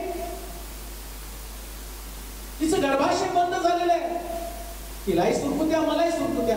अरे ते तुमचा प्रश्न आहे, मी निर्माण केलेला देव आहे, मी निर्माण आहे. तुमच्या जीवनातली कमतरता कशी काढायची हे मला माहिती. लक्षात घ्या, आशीर्वाद म्हणजे जी तुमची कमतरता तुम्हाला दूर करता येत नाही, ती कमतरता देव दूर करतो. डॉक्टरला नव्हता, आता डॉक्टरकडे गेलं तर डॉक्टर बोलले आता दत्तक घ्या. देवाने तसं नाही केलं. तू गर्भाशयाचा विचार कर, बनवलं कोणी गर्भाशय? मीच बनवलं ना. मग त्याला आशीर्वादित कसं करायचं, त्याला रिपेअरिंग कसं करायचं मला माहितीये. तू काळजी करू नको, तू फक्त माझ्याकडे पहा, माझी उपासना कर, आराधना कर आणि मी सांगतो ते कर. मग आकाशातल्या ताऱ्याकडे त्याला पाहायला सुरुवात केली. आज लोक ते गाणे घेत की तेरी स्तुती करू, बेशुमार तेरी दामन केली, एक एक आशीर्वाद मोजून मोजून तुझी स्तुती करावी. मला वाटतं अब्रामाने त्याच ते काय असेल ते कार्य मोजत मोजत गीत गीत त्यांनी स्तुती करू निघालो. त्यास मी मूर्त्या बनवत होतो, निघालो. आणि तेव्हापासून आतापर्यंतची स्थिती जर बघितली ना, तर देवा खरंच तुम्हाला आशीर्वादित केलं. माझं चर्च हे सगळ्यात गरीब चर्च होतं सोलापूरमध्ये. एकेकाची सांपत्तिक स्थिती जर बघितली तर कोणाकडे सुद्धा चांगलं राहणीमान नव्हतं, त्याचं साक्षीदार नाही. पण मी त्यांना शिकवलं, देवाच्या घरातलं महत्व त्यांना शिकवलं. आज एक पण गरीब नाहीये, सगळ्यांकडे चांगलं आहे. कोणाला मदतीची गरज लागत नाही, तेच पालकाला मदत करतात, तेच देवाच्या सेवकाला मदत करतात. का? कारण देवाच्या घरात आल्यावर बदलण्याचं काम देव करतो. ते करणार नाही. मला नाही त्यांना सांगावं लागत, मला नाही म्हणावं यांना मदत करा, त्यांना मदत करा. मला कोणी मदतीला आलं नाही, देवा माझी मदत तुटपुंची, देव त्यास मदत करतो ना. असली भारी असते म्हातारपणामध्ये साथ, हे देवाच्या मंदिरातले आशीर्वाद आहे. ते मला म्हणाले देवाच्या घराकडे जाऊ. माझ्या मनाला मोठा आनंद झाला. का? त्याला माहिती, अरे जिथं मी पोहोचणार आहे तिथं सगळ्यात सिक्रेट आशीर्वाद आहे, जे तुम्हाला माहित पण नाही. असे आशीर्वाद लोकांना पण माहित नाही. लोकांना काय माहिती? गाडी बंगला, त्यांना काय माहिती? लेख हेच आशीर्वाद आहे. देवाला काय? देवाच्या मनात तुम्हाला काय द्यायचं तिथं गेल्यावरच तुम्हाला कळणार. एक्स्ट्राऑर्डिनरी, सगळ्यांपेक्षा वेगळं. आतापर्यंत तुमच्याकडे नव्हतं, परंतु देवानं ते तुम्हाला दिलेलं आहे. आणि याचं कारण फक्त ते देवानं दिले म्हणून तुमच्याकडे आहे. म्हणून मी पाहतो हन्ना नावाची देवाची अण्णा आणि परीना तुम्हाला माहिती आहे. तिला लेकूर नव्हतं, पण तिनं मंदिराला जाण्याचं कधी बंद केलं. तिची सवय तिला टोचत होती, तिला रागवत होती, तिला दोष देत होती, तिला हसत होती. कदाचित आमच्यापैकी कोणी असतं तर ते म्हटलं असतं नाही काय जाण्यात फायदा, नेमकं तिथं गेल्यावर माझी सवत मला टोचती. पण तिला माहिती एक दिवस मी आशीर्वादित होणार.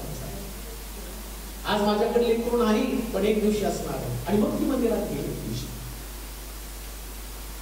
एलकाना तिला नित्य घेऊन जायचा. एलकाना तिचं साथ म्हणजे ऐका, तो तिला दुप्पट द्यायचा. हिला एक साडी तिला 2 साडी, हिला 1 जोड काढा तिला 2 जोड. तो मी तुला तिच्यापेक्षा जास्त देतो, देत नाही का? पण तो आनंद नाही हो. खरा आनंद देवालाच माहिती आहे आणि तो आनंद फक्त देवच देऊ शकतो. पण कधी माहिती का? त्याच्या घरात ज्याला निवडून घेतो त्यांना. कोणाला निवडतो माहिती का? ज्यांच्याकडे नाही त्यांना निवडतो, असणाऱ्यांना नाही निवडत. बरोबर. जगातले मूर्ख ते त्यांनी निवडले, गरीब त्यांना निवडलेले आहेत, पापी त्यांनी निवडलेले आहेत, पराभूत त्यांनी निवडलेले आहेत. ज्यांच्याकडे काही नाही त्यांना त्यांनी निवडले. कशासाठी? देव काय आहे हे तुमच्या बघून, तुमच्याकडे बघून लोकांनी समजावं काय देव आहे, तुमचं अवस्था बघून. मग लोक म्हणते, अरे एक दिवशी तुम्ही सायकलवर येतात ना, आता तुम्ही कार नेता का? मग त्याच त्यांना कळणार आहे, अरे आम्हाला चर्च मध्ये गेल्यापासून आशीर्वाद मिळाले. एक दिवस तुमच्या अंगावर कपडे नव्हते, तुमचे नातेवाईक तुमच्याकडे नव्हते, आता एवढे लोक कशी काय येतात? चर्च मध्ये मी नाही सांगते, बायबल सांगतो आणि बायबल सांगतो म्हणून ते सत्य आहे. मी सांगितलं तर ते खोटं आहे, कारण मी माझ्या डोक्यानं सांगतो. पण बायबल मधलं सत्य जे ते जगाला प्रगट होणार सत्य आहे. ते सिक्रेट आहे, ते रहस्य आहे आणि त्याच रहस्यामध्ये तुम्हाला वाढायचंय. मग काय झालं? हा एल्काना तिला सगळं दुप्पट देत होता, पण ती म्हणते नाही, गेली देवाच्या मंदिरात आणि जाऊन तिथं रडायला लागली. इतकी रडायला लागली, याजकाला तर म्हटलं ती दारूच प्यायलेली आहे. परंतु ती याजकाला सांगते, महाराज स्वामी मी दारू नाही पिली, माझं मन त्या ठिकाणामध्ये देवाला सांगत. एली तिला बोलतो, बाई नक्कीच देव तुला आशीर्वादित करणार आहे.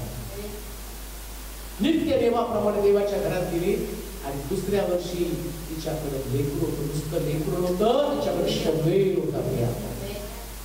म्हणून सगळ्यांपेक्षा वेगळे. पणींनाकडे पण लेकरं होती, पण तिची लेकरं नाव लौकिक मिळवू शकली नाही, कारण तिला ते देवाकडनं नवऱ्याकडनं मिळाले होतं. आता यावेळेस आम्ही पाहतो एल्कानाकडनं मिळालेले आणि दुप्पट तिला नको, पण देवापासून मिळालेले एकच आहे. त्याला पवित्र शास्त्रातले 2 पुस्तकं, पहिले शवेल, दुसरे शवेल दाखवतात. पहिला याजक, पहिला देवाचा निवडलेला व्यक्ती म्हणून इतकं जबरदस्त प्रकारचं बक्षीस मिळालं. देवाच्या घरामध्ये जबरदस्त आशीर्वाद तुमची वाट पाहत. क्षण चालू झालं की पहिले देवाच्या घरात होता आणि क्षण चालू नाही तोपर्यंत तुमच्या घरात देवाचं वचन ऐकत बसा. आराधनेच्या पहिल्या गीतापासून तो पाहतो बरं का. तुमच्या सोयीप्रमाणे जॉईन नाही राहायचं. बरेच लोक सोयीप्रमाणे जॉईन होतात. संपायच्या वेळेस पहिल्या गाण्यापासून होऊन बघा, देव बघतो तुम्हाला कोण मी बघणार नाही म्हणून मी तर लांब असतो, मोबाईल तिकडे असतो. काय माझं तुमचं घेणं देणं नाही, माझी ड्युटी केली, संपलं. देव मला बघतो, त्यातले आशीर्वाद मला देतो आणि त्यातल्या आशीर्वादामध्ये मी खुश आहे. मला माहितीये मला माझा देव मला पाहतो आणि त्याचं आणि माझं नातं एकदम ओके आहे. तुमचं माझं नातं मला काय घेणं ना देणं. तुमचं भेटला तर भेटा स्वर्गामध्ये, नाही तर जा नरकामध्ये. मला काय करायचं, माझं काम मी केलं, परफेक्ट केलं आणि करत आहे. त्यात कोणी मला चांगलं म्हणू, कोणी मला वाईट म्हणू, पण मला माहिती देवाचा निरोप तुमच्याकडे पोहोचला पाहिजे. काही लोकांना राग येते, चर्चला जात नाही, ते काय सांगतात चर्च म्हणून. तुमचा राग आला तरी चालेल, पण हे सत्य तुम्हाला स्वीकारावंच लागणार आहे. तुम्ही देवाच्या घरापासून दूर असणारे लोक कधीच आशीर्वादित होऊ शकणार. म्हणजे देवाच्या घरामध्ये त्यांना आशीर्वाद देण्यापासून कोणी अटकाव करू शकत नाही, कारण आशीर्वाद देण्याचं ठरवलं देवानं. देवानं ठरवलं तुम्हाला आशीर्वाद द्यायचा, पण देव तुम्हाला आशीर्वाद देण्याचं त्यानं ठरवलं. आशीर्वाद म्हणजे तुमच्या जीवनातली कमतरता. तर काय कमतरता तुमच्याकडं? आमचं लग्न जुळत नाही, मंदिराचा आपोआप देव घडवून आणेल. आदाम बनवलं त्यास हवा पण बनवली ना, फासळी काढून ठेवली आहे. मग आदामाला पण चिंता करायची नाही, फासळी देव काढेल. फासळी काढण्यासाठी देवाकडे पण गेलं पाहिजे. घरात बसून कशी फासळी? घरात बसून बरगड्या तुटतील, अशी बायको मिळेल तुमच्या बरगड्या तुटतील. देवाकडे गेला तर ऑपरेशन करून बरोबर एकच काढेल. घरी बसाल तर अनेक बरगड्या तुटतील, मग ते रिपेअर करता येणार नाही. हे देवाच्या घरातलं रहस्य आहे. तो आपल्या प्रियजनांचे काय लागतं ते झोपेत ठेवतो. आदामाला गाठ निद्रा आणली, फासाळी काढली, त्याच्यासमोर उभी केली. शेवटपर्यंत आदाम आणि हवा म्हणून त्यांची लेकरं. अनेक हवा नाही, अनेक आदाम नाही. सुंदर लाईफ, एकदम सुंदर आशीर्वादित जीवन ते जगले. देवाचे प्रिय लोक, देवाच्या घरामध्ये हा आशीर्वाद आहे. अजून एक वचन वाचा, स्तोत्र 61, स्तोत्र 92 आणि त्याचं 13 आणि 14 वचन. स्तोत्र 92 आणि त्याचं 13 आणि 14 वचन. जे परमेश्वराच्या घरात रोवलेले आहेत ते आपल्या देवाच्या अंगणामध्ये समृद्ध होतील. ते मला म्हणाले परमेश्वराच्या घराकडे जाऊ. आणि म्हणतो तो महाराज काय म्हणत आहे, राजा काय म्हणत आहे. नुसता कानावरती शब्द पडला, महाराज चर्चला यायचं का, लगेच आनंद अंतःकरणामध्ये आनंदाच्या उघड्या का लगेच. अरे देवाच्या घरामध्ये खूप लाभ आहे. कोणता लाभ? माझ्या अंगणामध्ये रोवलेले समृद्ध होतील. त्याला कळालं लढ्याने मी समृद्ध होणार नाही. शत्रू जर कमजोर असेल, त्याच्याकडे काहीच नसेल, तर मी समृद्ध होणार कसा? मग समृद्धीचा मार्ग कोणता? जे त्याच्या काय वाचावं, जे परमेश्वराच्या घरात रोवलेले आहेत. जे परमेश्वराच्या घरात रवलेले आहेत. रवा बरं का, रवलं पाहिजे तिथं.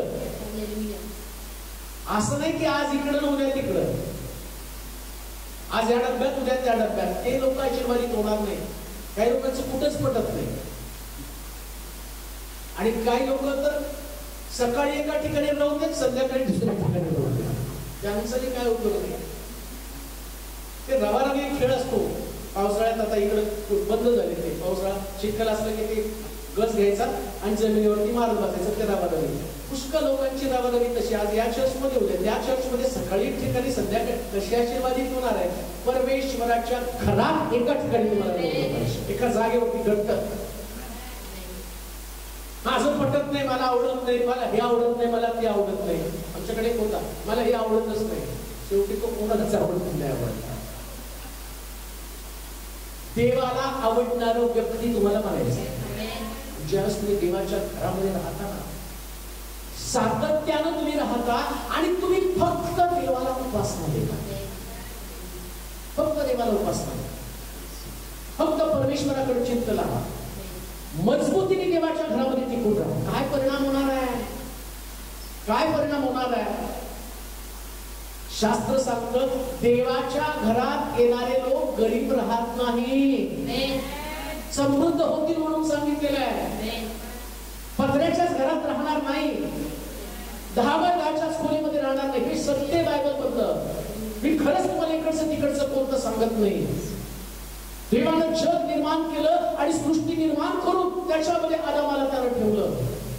आदामाला निर्माण करण्याच्या अगोदर सगळ्या गोष्टीची त्याने तरतूद केली, व्यवस्था केली. कारण त्याला ठाऊक आहे आदामाला कोणत्याच गोष्टीची कमतरता पडते. आज माझ्यामध्ये जर कमतरता आहे, त्याचं कारण मी तपासलं पाहिजे. कारण मला देवाच्या घरातलं रहस्य समजलेलं नाही. पुष्कळ लोक म्हणतात, नाही मला त्या दिवशी कामाला जावं लागतं. मग कामाला जाऊन पण तू कर्जबाजारीच आहे ना. काही लोक म्हणतात माझा बिझनेस आहे. मग बिझनेस फेल्युअर का झालं? का तुझ्याकडे समस्या? का तू आता प्रार्थनेसाठी सांगत आहे? मग जर तू देवाच्या घरामध्ये गेला असता, देवाच्या मंदिराकडे गेला असता, दावीद महाराज स्वतः म्हणतायत, काय म्हणतो तो? ते मला म्हणाले परमेश्वराच्या घराकडे जाऊ का? कारण तू म्हणतात तिथं समृद्धी आहे, तिथं भरभराट आहे, तिथं तुमची वाढ आहे, तिथं तुमची प्रगती, तुमची उन्नती आहे. मी चर्च मध्ये जाणाऱ्या एकाही व्यक्तीला आतापर्यंत गरीब झालेलं पाहिलं नाही. मला बाकीच्या मंडळीचं माहित नाही. माझ्या चर्च मध्ये जी सातत्यानं देवाच्या घरात येणारे लोक आहेत ना, ते लोक गरीब नाहीतच आणि होऊ शकत नाही. प्रिया, जर देवाच्या वचनावर तुमचा विश्वास आहे, आकाश पृथ्वी टळेल, नाहीच होईल, त्याच वचन कधीच नाहीच होणार नाही. आणि त्याच्या वचनात लिहिलं, परमेश्वराच्या घरात रोवले जाणार आहे, भक्कमपणे तिथं राहिलं पाहिजे. अशी माझ्याकडं मला आठवतं, जेव्हा चर्च चालू केले दिवसापासून आतापर्यंत जे लोक माझ्याकडे आहेत, आता परवाच पाठाने सांगितलं, पहिल्यांदा मला आठवतं की त्यांची जी एकदम स्टार्टिंगची पगार 500 रुपये, म्हणजे 500 रुपये दशांशापासून 1700, 1800, 1500, 2000, 5000, 10,000 आणि रिटायरमेंटच्या त्यांनी सांगितलं शेवटचा माझा दशांश 8,000 होता. पण रिटायरमेंट झाल्यावर ते म्हणतात की तरी सुद्धा देवाने मला कृपा पुरवली. आता रिटायरमेंट नंतर पेन्शन कमी होती, पण ते 8,000च दशांश देतात. अजूनही वाटलं की नाही जास्त द्यायला पाहिजे. मग ते म्हटले मी 12,000 देवाला दिले, मग 15,000 देवाला दिले, आणि मागच्या आठवड्यात ते म्हटले मी देवाला 20,000 देऊ शकले. मग पेन्शन तुमची कमी एवढं कसं? देवाच्या घरात रवलेत म्हणून. आज चर्च स्थापन झाल्यापासून देवाच्या घरामध्ये ते चालत आहे. देव कधी त्यांना सोडत नाही. कोण सुद्धा रिटायरमेंट नंतर 20,000 पेन्शन मधलं देऊ शकतं, पण देव हे घडवून आणू शकतो का? कारण देवाला हे सर्व काही शक्य आहे. लक्षात ठेवा, देवाच्या घरामधला आशीर्वाद कोणता? समृद्धी आहे. दाविदाच्या अंतःकरण उल्हासित झालं. अरे मी परमेश्वराच्या घराकडे चाललो म्हणजे मी पेमेंट वाढीकडे चाललेलो आहे. घटणार नाही, बिझनेस वाढीकडे चाललेलो आहे. नवीन बिझनेस मला मिळेल. माझ्या मुलाला मी देवाच्या घराकडे घेऊन चालले, माझ्या मुलीला मी देवाच्या घराकडे घेऊन चालले. याचा अर्थ तिच्या बुद्धीमध्ये वृद्धी होणार आहे, तिची बुद्धी वाढणार आहे, ती टॉपर बनणार आहे, तो टॉपर बनणार आहे. त्याला मी घरात नाही ठेवत. आणि माझा मुलगा, माझी मुलगी चर्च मध्ये येऊन उपासना करताना मला आनंद होतो. मी त्याच्याकडे बघतो का? कारण त्याला बघत असताना तो जसा समृद्ध होत आहे तसं देव त्याला समृद्ध करत आहे. तुमची लेकरं देवाच्या घरामध्ये समृद्ध व्हायला पाहिजे, त्यांचा विश्वास वाढला पाहिजे, त्यांचं आत्मिक जीवन समृद्ध व्हायला पाहिजे.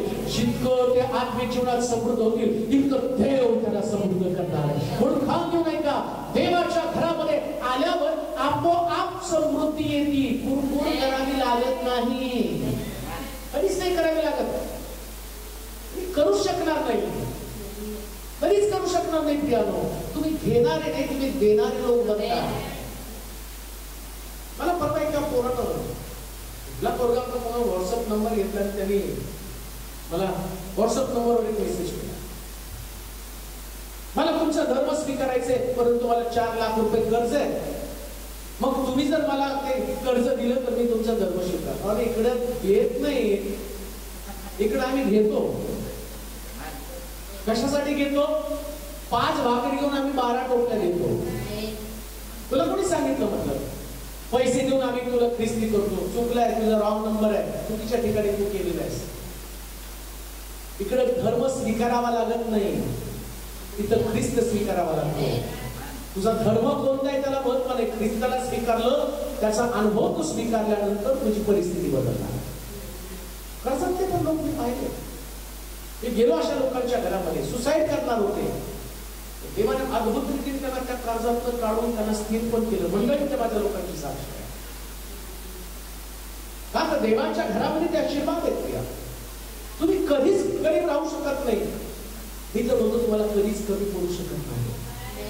आणि दावीद म्हणतो त्याची संतती भिकेस लागलेली मी पाहिजे. कोण? जे देवाच्या घरात आहे. देवाच्या घरातल्या लोकांना नुसतं त्या व्यक्तीला नाही आशीर्वाद दिला, संततीला पण आशीर्वाद. भिकेस लागलेली, निरश्रित झालेले मी त्यांना पाहिलं. धार्मिक निरश्रित झालेले. समृद्धी काय? तुम्ही भाड्याच्या घरात नाही राहणार, नाहीच राहू शकत. तुम्ही कसं काय भाड्याच्या घरात राहू शकता? तुमचा देव एवढा श्रीमंत देव आहे. बायबल सांगतं आम्ही धनवान होण्यासाठी तो निर्धन झालेला आहे. पण तुम्हाला ते सिक्रेट कळालं नाही ना, जे दाविदाला कळालं. दावीद म्हटलं ते नुसते मला म्हणाले परमेश्वराच्या घराकडे माझ्या मनाला मोठा आनंद झाला. लक्षात घ्या, रविवारचा दिवस, रात्रभर तुमच्या डोक्यात विचार चालले पाहिजे. उद्या कधी चर्च ऑनलाईन असो ऑफलाईन असो, ऑनलाईन जरी असलं तरी उद्या चर्चच आहे आणि तिथं पण देवच पाहणार आहे. असं नाही की आता इथं छप्पर आहे, कसं काय देव बघणार आहे? तुमच्या घरात छप्पर आहे पण तो देव आहे. दार बंद करून शिष्य येशू ख्रिस्त त्याचं पुनरुत्थान झाल्यावर शिष्य दार करून बंद करून बसले होते आणि येशू एकदम दार खिडक्या बंद असताना त्यांच्यामध्ये आला. तुमच्याही घरामध्ये तुम्ही बसले, येशू तिथे येतो, बघतो काय करताय तुम्ही दार घासत बसला, इकडे ऑनलाईन चर्च चालू आहे. तुम्ही निवांत टीव्ही बघत बसला, इकडे ऑनलाईन चर्च चालू आहे. तुम्ही अभ्यास करत बसला, इकडे ऑनलाईन चर्च चालू आहे. मग तुम्ही कसे समृद्ध होणार? कसे पर्सेंटेज? कोरोनामुळे वाढले सोडून द्या, पण त्याच्यासाठी तुम्हाला जर देवाकडे तुम्ही असला तर देव तुम्हाला उंच करणारच आहे, इतकं उंच करणार आहे. योसेफाचा हेवा त्याच्या भावांना वाटला, दाविदाचा हेवा त्याच्या भावांना वाटला. एक डबा आणणारा व्यक्ती पण आज सिंहासनावरती बसलेला. 11 पेंड्या नमन करत आहे योसेफाच्या पेंडीला, कारण त्याच्या जीवनामध्ये देवाचं अनन्य साधारण महत्व होतं. देवाच्या घरामध्ये असणारे समृद्ध राहतील. 14व्या वचनामध्ये काय कशामधला लाभ आहे? चौथा लाभ कोणता आहे? वाचूया. ते फळ देत राहतील. वृद्धपणातही ते फळ देत राहतील. ते रसभरीत व टवटवीत असतील. म्हातारपणी सुद्धा टवटवीत, फ्रेश. दाविदाला त्याच्या म्हातारपणाची काळजी वाटली. तरुण असताना कोणीतरी त्याला म्हटलं, चल आपण परमेश्वराच्या घराकडे जाऊ. त्याला आठवलं, माझं म्हातारपण जर सुखकर व्हायला पाहिजे तर मला देवाच्या घराकडे गेलं. काय होतं माहिती का? काही लोक आता रिटायर झालो, आता काय नाही, प्रभूची सेवा करतो, आता तर राहिलच जातो. आणि आता मुलंही सांभाळत नाही, सून आहे. बरेच लोक मला काय, सून मला त्रास देते, मुलगा त्रास देतो, नवरा त्रास देतो. याची तोंड, सिंहाची तोंड बंद करण्यासाठी तू देवाच्या घरात असते. देवाच्या घरात असतात तर वृद्धपकाळात तुला हे प्रश्न आला नसता. पण तू देवाच्या घरात असल्या कारण देवाच्या गाभाऱ्यातला आशीर्वाद, मंदिरातला आशीर्वाद काय, वृद्धपकाळात सुद्धा तू टवटवीत, फ्रेश. बऱ्याच लोकांना म्हातारपणामध्ये चांगलं राहावं म्हणून ते जिम करतात, योगा करतात. आणि उलट म्हातारपणामध्ये बघितलं तर त्यांना जास्त त्रास होतो. मी नाही म्हणत जिम करू नका, योगा करू नका, करा. पण जेवढा घाम तिथं गाळताना तेवढाच घाम देवाच्या मंदिरात पण गाळा. तिथं पण आराधनेमध्ये हातमध्ये होत्या. जिमला डंबेल्स उचलतील, ते सगळं वर उचलतील, पण देवाच्या मंदिरात हात वर उचलणार नाही. मग आता तुमचे जिम तिथं तुम्हाला हात वाजवणार नाही, तुमच्या हाताला वाचवणार नाही. पण जे देवाच्या मंदिरात तुम्ही उड्या मारता, टाळ्या वाजवतात, त्याचा परिणाम काय होणार आहे? ज्यास तुम्ही आणि वृद्ध व्हाल ना, त्यास देव तुमच्या हाडाला सत्व आणि पुरवेल आणि तुमचं शरीर ठणठणीत राहील. तुमची चेहरे लहान होणार नाही. तुम्हाला म्हातारपणाची चिंता नाही. एकदा एक व्यक्ती म्हातारा झाल्यावर त्याची मुलं सगळी वाटणीसाठी त्याच्या समोर जमली. आणि मग त्याच्या बापाला पंचायतीला बोलवलं. पंचायत पण तिथं जमा झाली. आणि मुलांनी सांगितलं की आता वडील आमचे म्हातारे झाले आणि त्यांनी वाटणी करून टाकावी सगळ्यांची. कळलं, ठीक आहे, सगळ्यांची वाटणी आपण करूया. पंचायतीने बोलवलं. आणि मग वडिलांचं काय, 4 मुलं होती. कळले काय, 3 महिने एका मुलाकडे तरी राहायचं. माझ्याकडे 3 महिने, याच्याकडे 3 महिने झाले, 12 महिने. आणि बापाचं चांगलं चालतंय. पंचायतीला पटलं. ते म्हणजे खूप छान तुमचा निर्णय, आवडला मला. बापाला विचारू द्या. मग तरी बापाला विचार, तुमचं काय मत आहे? तो म्हटलं, माझं मत याच्या विरोधात मत आहे. मी प्रॉपर्टीची वाटणी करणार नाही. त्याच्यापेक्षा 3 महिने प्रत्येक मुलाने माझ्या घरात येऊन राहावं. का? कारण माझी प्रॉपर्टी मी वापरणार. त्याला माहिती होतं ही मुलं सगळं घेऊन काढून मला नंतर वाऱ्यावरती सोडणार आहे. पण त्यानं जे सोल्युशन दिलं ते पंचायतीला पटलं. आणि पंचायत म्हणली, काय सुंदर तुम्ही बोलला, करेक्ट बोलला, या पोरांचे डोळे उडायला पाहिजे. पण याच्यातनं पण तुम्हाला धोका आहे. देवाच्या मंदिरात कुठलाच धोका नाही. का मी तुम्हाला सांगतो का? कदाचित 3 महिने येऊन मुलं तुमच्या घरात राहतील, पण त्यांचं अंतःकरण तुमच्याकडे लागलेलं नसणार आहे. बायबल सांगतं, राजाचं मन पाटाच्या पाण्याप्रमाणे. तुमच्या लेकरांना तुमच्याविषयी आदर उत्पन्न कर, रिस्पेक्ट त्याच्यामध्ये निर्माण होईल. दुसऱ्या वचनामध्ये सांगितलं, पांढऱ्या केसासमोर उभा राहा, त्याचा आदर कर. आपोआप लेकरांमध्ये ती भावना. का? तुम्ही देवाच्या मंदिरात. तुम्हाला लेकरांवर अवलंबून राहण्याची गरजच लागणार नाही. मी तर म्हणतो, तुमची लेकरं तुमच्यावरती अवलंबून राहतील. का? कारण तुम्ही देवाच्या मंदिराला महत्व द्या. देवाच्या मंदिराला महत्व द्या. रसभरीत राहा. चेहरा कधी उदासीन नसणार आहे, कधीच कष्टी नसणार आहे. मला कोणत्या गोष्टीची चिंता करण्याची गरज लागणार नाही. कारण काळजी वाहणारा तुमचा देव. तुम्ही देवाचं मंदिर कधी चुकवलं नाही. ज्या वेळ येते ना, त्याच देव तुमच्या बाबतीमध्ये अतिशय आयुष्य असतो. जागरूक असतो. जागरूक असतो. उत्पत्तीच्या पुस्तकामध्ये तुम्ही बघा, जे देवाचे संतगण होऊन गेले ना, योसेफाचं का, येसावाचं का, याकोबाचं का, हे लेकरांसाठी आशीर्वादाचं कारण ठरले. त्यांची लेकरं त्यांच्याकडे होती. इसाक म्हातारा झाल्यावर इसाव आणि याकोब आम्ही पाहतो या दोघांमध्ये चढावट लागली. माझ्या बापाला पसंत पडतं ते मी दिलं पाहिजे. रेबेका सांगते का तुझा बाप त्याला हरणाच्या मांसाची गरज आहे. आणि आम्ही पाहतो एसाव रानामध्ये पारत करण्यासाठी गेला. याकोब सुद्धा घरामध्ये धावत पडत गेला आणि त्याने कवडं कवडं कापलं आणि बापाला दिलं. कारण तो म्हणतो बाबा आता मला आशीर्वाद द्या. देवाच्या घरातलं महत्व आहे. याकोब आपल्या उशाला धोंडा घेऊन थांब आणि झोपलेला असताना बेथेरीत देवाने त्याला दर्शन दिलं होतं. त्यानं तिथे वेदी बांधली होती. देवाच्या मंदिराचं महत्व त्याला समजलं. परिणाम काय झाला? याकोब इसाक म्हातारा झाला आणि म्हातारा झाल्यावर सुद्धा त्याची लेकरं त्याच्या अधीन राहिलेली आहे. ती अधीनता तुमच्या लेकरांमध्ये किंवा जस्ट तुम्ही देवाच्या आता मी तुम्हाला सांगत आता मी म्हातारा लोकांसाठी सांगत त्यांचा काळ गेला. म्हणजे तरुण मला ऐकत नाही का? आज तुम्ही तरुण दिसताय एक दिवशी शक्ती संपती कळत पण नाही. कधी किती लवकर तुम्ही म्हातारे झाले तुमच्या वाटेला कसं दुःख येणार आहे. परंतु खरी इन्व्हेस्टमेंट LIC मध्ये नाही, खरी इन्व्हेस्टमेंट देवाच्या मंदिरामध्ये. खरी इन्व्हेस्टमेंट तुमच्या घरामध्ये नाही. घर असेल पण त्यात राहणारे लोक नसतील. आणि तुम्ही म्हणाल आता मी एकटीच राहते, मी एकटाच राहतो, माझी मुलं माझ्याकडे नाही. पण बायबल सांगतं त्या आणि स्तोत्रामध्ये असलेलं तुझी मुलं जैतुनाच्या वृक्षासारखी तुझ्या मेजाच्या भोवती असतील. हे देवाचे आशीर्वाद तुमच्याकडे असणार आहे. म्हणून लक्षात ठेवा रसभरीत आणि टवटवीत वृद्धपकाळापर्यंत फळवता. लोकांचं वृद्धपकाळ कसा त्यांचा विश्वास कमी होतो, प्रार्थना कमी होती. कालेब म्हणतो मी 40 वर्षाचा होतो, आता मी 85 वर्षाचा तरुण आहे, वृद्ध पण नाही. कारण सगळ्या लोकांनी आणि साधे प्रदेश मागे हा म्हटलं मला डोंगर द्या. काले मला माहिती होतं जसं मोशे बरोबर मी चालताना देव माझ्या बरोबर होता. आता सुद्धा तो देव माझ्या बरोबर आहे जो 40 वर्षाचा असताना का तरुणपणा देवाला घेऊन चालला 85 वर्षापर्यंत देव त्याच्या बरोबर आहे. चांगली गोष्ट आहे, आनंद वाटतो मला. ज्यास पहिल्यांदा माझं कारण झालं आणि चर्च मध्ये उपदेश करत होतो त्यास एक व्यक्ती आला. तो म्हटला तुझ्याकडे बघून आनंद वाटतो. कारण काय आवेशानं तू बोलतोस. त्यास 12वीला होतो. बरेच वर्ष त्याला निघून गेले. तो म्हटला पण अजून काही वर्षाने तुझ्यामध्ये हा आवेश मला दिसला तर मला जास्त आनंद होईल. अजूनही माझ्याकडे तोच आवेश आहे. याचं कारण देवाच्या मंदिरातला हा विषय. अजून 20 वर्षांनी बघाल, शेवटच्या टप्प्यापर्यंत बघाल तर हाच आवेश असणार आहे. याचं कारण एकच आहे, मला माहिती आहे त्याच्या गाभाऱ्यातला लाभ नाही वाटत कधी सोडून देवाला जातो. देवाला सोडलं तर लाभाला सोडलाय. म्हणजे हक्कावरती मी पाणी सोडलेलं आहे.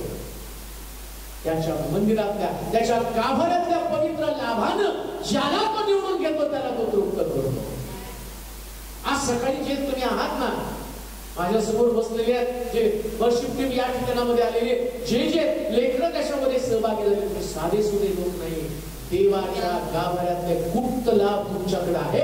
आणि आज जे या टीव्हीतनं, फेसबुकच्या माध्यमातून, युट्यूबच्या माध्यमातून मला ऐकत आहे, मला तर तुम्हाला सांगायचं आहे आशीर्वादाला सुरुवातच झालेली आहे. आशीर्वादाला सुरुवातच झालेली आहे. कारण देव त्याचे आशीर्वाद त्याच्या लोकांना दिल्याशिवाय राहतच नाही. परमेश्वराला तुम्हाला आशीर्वादित करायचंय. पण ते मला म्हणाले परमेश्वराच्या घराकडे जाऊ त्यास माझ्या मनाला मोठा आनंद व्हायला पाहिजे. आता ते वचन परत एकदा ते मला म्हणाले. अजून एक गोष्ट आहे पण तो आता थांबूया आपण. 122 आपण परमेश्वराच्या घराकडे जाऊ. कोण हो कोण? दावीद एकटा नाही. आपण परमेश्वराच्या घराकडे जाऊ. हे कुटुंबातल्या प्रत्येक व्यक्तीला आपण परमेश्वराच्या घराकडे जाऊ म्हटल्यावर सगळ्यांनी आनंदित व्हायला पाहिजे. मी म्हणतो एक साथ निघाले पाहिजे सगळेच. आणि नवला सगळे एक साथ निघाले नाही तर तू चल तू चल मी चल मी चल मी चल तू चल तू थांब मी येतो तू येतो. मग ते आपण मध्ये जे हे आशेत ना ते कधीच आशीर्वादित होणार नाही. कोणाला सांगावं लागत नाही, कोणाला उठवावं लागत नाही. ज्याचं ते उठले तयार होतात. कोणाला म्हणावं लागत नाही उठा उठा आज चर्च आहे. रात्री झोपतानाच तो विचार करतो मला लाभाकडे जायचंय, गुप्त लाभ मला मिळवायचा आहे. सिक्रेट त्याच्यात मंदिरातला 165 स्तोत्र 4 वचन वाचू मग संपूर्ण. तुझ्या अंगणात राहण्यासाठी तुझ्या अंगणात राहण्यासाठी ज्याला तू निवडून ज्याला तू निवडून घेतलंस आणि आपल्याजवळ आणतोस, आपल्याजवळ आणतोस, तो धन्य. तो धन्य. तुझ्या घरातील, तुझ्या घरातील, तुझ्या मंदिराच्या, तुझ्या मंदिराच्या, पवित्र स्थानातील, पवित्र स्थानातील उत्तम लाभांनी. उत्तम. लक्षात ठेवा, सगळ्यात बेस्ट कुठे तर फक्त देवाच्या मंदिरामध्ये. कोणताच क्लास तुमच्या मुलाला उत्तम देऊ शकत नाही, पण देवाचं मंदिर उत्तम देईल. कोणती स्कूल तुमच्या मुलाला उत्तम शिक्षण देऊ शकत नाही, पण देवाचं मंदिर दिलं. कोणतं आणि कंपनी आणि कोणतं तुम्हाला इन्स्टिट्यूशन आणि तुमच्या मुलाला उत्तम देऊ शकत नाही, पण देवाचं घर नक्कीच देणार आहे. कारण बायबल सांगतं, ज्याला तू निवडून घेतो ते धन्य, कारण तू त्याला आपल्या मंदिरातील उत्तम लाभांनी तृप्त करतो. उत्तम लाभांसाठी माझी पावलं देवाच्या मंदिराकडे वळणं गरजेचं आहे. आणि तुमची पावलं जर देवाच्या घराकडे असुसलेली असतील, हे शिक्षण मर्यादित ठेवू नका. येणाऱ्या दिवसामध्ये या शिक्षणाच्या द्वारे हजारो लोकांचा लोढा परमेश्वराच्या मंदिराकडे जाणं गरजेचं आहे. चर्च उघडणारच आहे, पुन्हा एकदा चर्च उघडणारच आहे. परंतु लक्षात घ्या, तुमचं काम, तुमची जबाबदारी काय? माझा समाज हा गरीब राहू नये, माझा समाज हा रोगिष्ट राहू नये, माझे लोक, देवाचे निवडलेले लोक आणि कुठल्या गोष्टीची कमतरता त्यांच्यामध्ये राहू नये. परंतु जर ते घरी राहतील, जर ते मंदिराकडे नसतील, तर त्यांच्याकडे कमतरता राहील. पण जर तुम्ही शिक्षण द्याल, लक्षात ठेवा, एखाद्या व्यक्तीला श्रीमंत तुम्हाला करायचे, त्याला निरोगी बनवायचे, तर त्याला देवाच्या मंदिराचा पत्ता द्या, त्याला देवाच्या मंदिराचा पत्ता द्या. मी पुन्हा तुम्हाला सांगतो, तुम्ही आणि जिथं तुमचं आणि तुमचं एरिया त्याच्या जवळच्या चर्च मध्ये जा, कारण चर्च तुमची गरज आहे, देवाचं मंदिर तुमची गरज आहे. कारण देवाचं मंदिर हातामध्ये आशीर्वाद घेऊन परमेश्वर वाट पाहत आहे, माझे लोक यावे आणि उत्तम लाभ त्यांच्याकडे असावा, उत्तम लाभ त्यांच्याकडे असावा. प्रिय बहिणी, जर तुझ्याकडे लेकरू नाही, देवाच्या घराकडे जा. जसं हन्नाला दिलं तसं तुझ्याकडे असणार आहे, जसं आणि सारीला दिलं तसं तुझ्याकडे असणार आहे, जसं दाविदाला राजगादी दिली तसं तुझं प्रमोशन 100% ठरलेलंच आहे. आणि परमेश्वर उत्तम दिल्या वाचून राहणार नाही. पण आपल्या घरामध्ये किती दिवस काढले, आता सगळा एक्साइट हो, बाहेर पड. जाता जाता एक साक्ष सांगून संपतोय. एका बहिणीनं परवा पुण्यावर आली होती, तिने साक्षीसाठी. आमच्या चर्च मध्ये एक मनुष्य होता आणि त्या माणसानं तुमचे व्हिडिओ आम्हाला पाठवले, आमच्या पास्टरला पण पाठवले. ते म्हटले, पहा यांचं जरा ऐका. असं ते तू मला पाठवलं असेल. म्हटलं हा जरा ऐका तर. अरे तू तर सकाळी उठल्यापासून दारू पित होता. होतो पण आता सगळी सोडली, होते पण आता सगळी सोडली. का? हे ऐकल्यानं माझं परिवर्तन झालं.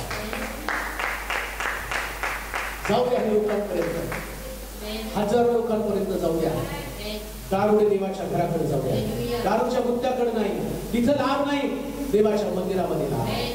तरुण पानाच्या टपरीवरती थिएटरमध्ये नाही, तरी देवाच्या घराकडे जाऊ द्या. देवाच्या घराकडे जातील तर ते सुरक्षित राहतील. का? कारण बायबल सांगतो, ज्यांना तो निवडून घेतो त्यांना तू उत्तम लाभाने तृप्त करतो. हे उत्तम लाभ आज सकाळी प्रभू तुमच्यासाठी देत असताना माझी प्रार्थना असेल, ऐकणाऱ्या प्रत्येक व्यक्तीच्या जीवनातली कमतरता देव दूर करेल आणि त्याचे जीवन आशीर्वादित त्याला आपण प्रार्थना करू. सर्व समर्थ देवा, मनापासून तुझी स्तुती करतो, तुझे आभार मानतो. आज सकाळी मी स्वतःला धन्य समजत आहो. मी तुला निवडलं नाही तर तू मला निवडलंस. जगामध्ये कितीतरी थोर मोठे लोक आहेत, पैसा, प्रतिष्ठा, ज्ञान याच्या बाबतीत संपन्न असणारे असंख्य लोक आहेत, पण त्यांना तो निवडलं नाही. पण माझ्यासारख्या व्यक्तीच निवडले. निवडीचं कारण तरी काय? तुझ्या मनात आलं म्हणून. मी चांगलं आहे म्हणून नाही आलं. जगाला दाखवून द्यावं, ज्याला मी निवडतो त्याला माझ्या मंदिरातल्या उत्तम लाभाने तृप्त करतो. आणि त्याचं मूर्तिमंत साक्ष मी स्वतः आहे. आज जे माझ्याकडे आहे ते फक्त तू दिलेलं आहे, फक्त तू दिलेलं आहे. परंतु माझी इच्छा आहे, जे आमच्याकडे आहे, तुझ्या मंदिरात राहणाऱ्या लोकांकडे आहे, जगातल्या प्रत्येक व्यक्तीकडे असतात. त्याच्यापेक्षा जास्त तू देण्यासाठी समर्थ आहे. अनेक वर्ष घरामध्ये घातलेले लोक, घरामध्ये गुंतवलेले लोक, त्यांच्या विचारांची बदल कर, विचारांमध्ये फरक कर. कोणी स्वस्तपणे आपल्या घरामध्ये न बसता देवाच्या मंदिराचं महत्व त्यांच्यामध्ये उत्पन्न करतो. ते मला म्हणाले, परमेश्वराच्या घराकडे जाऊ त्यास माझ्या मनाला मोठा आनंद झाला. तशा आनंदाच्या उकळ्या या दिवसामध्ये अनेक लोकांच्या अंतःकरणामध्ये देवाच्या घरासाठी होत होते.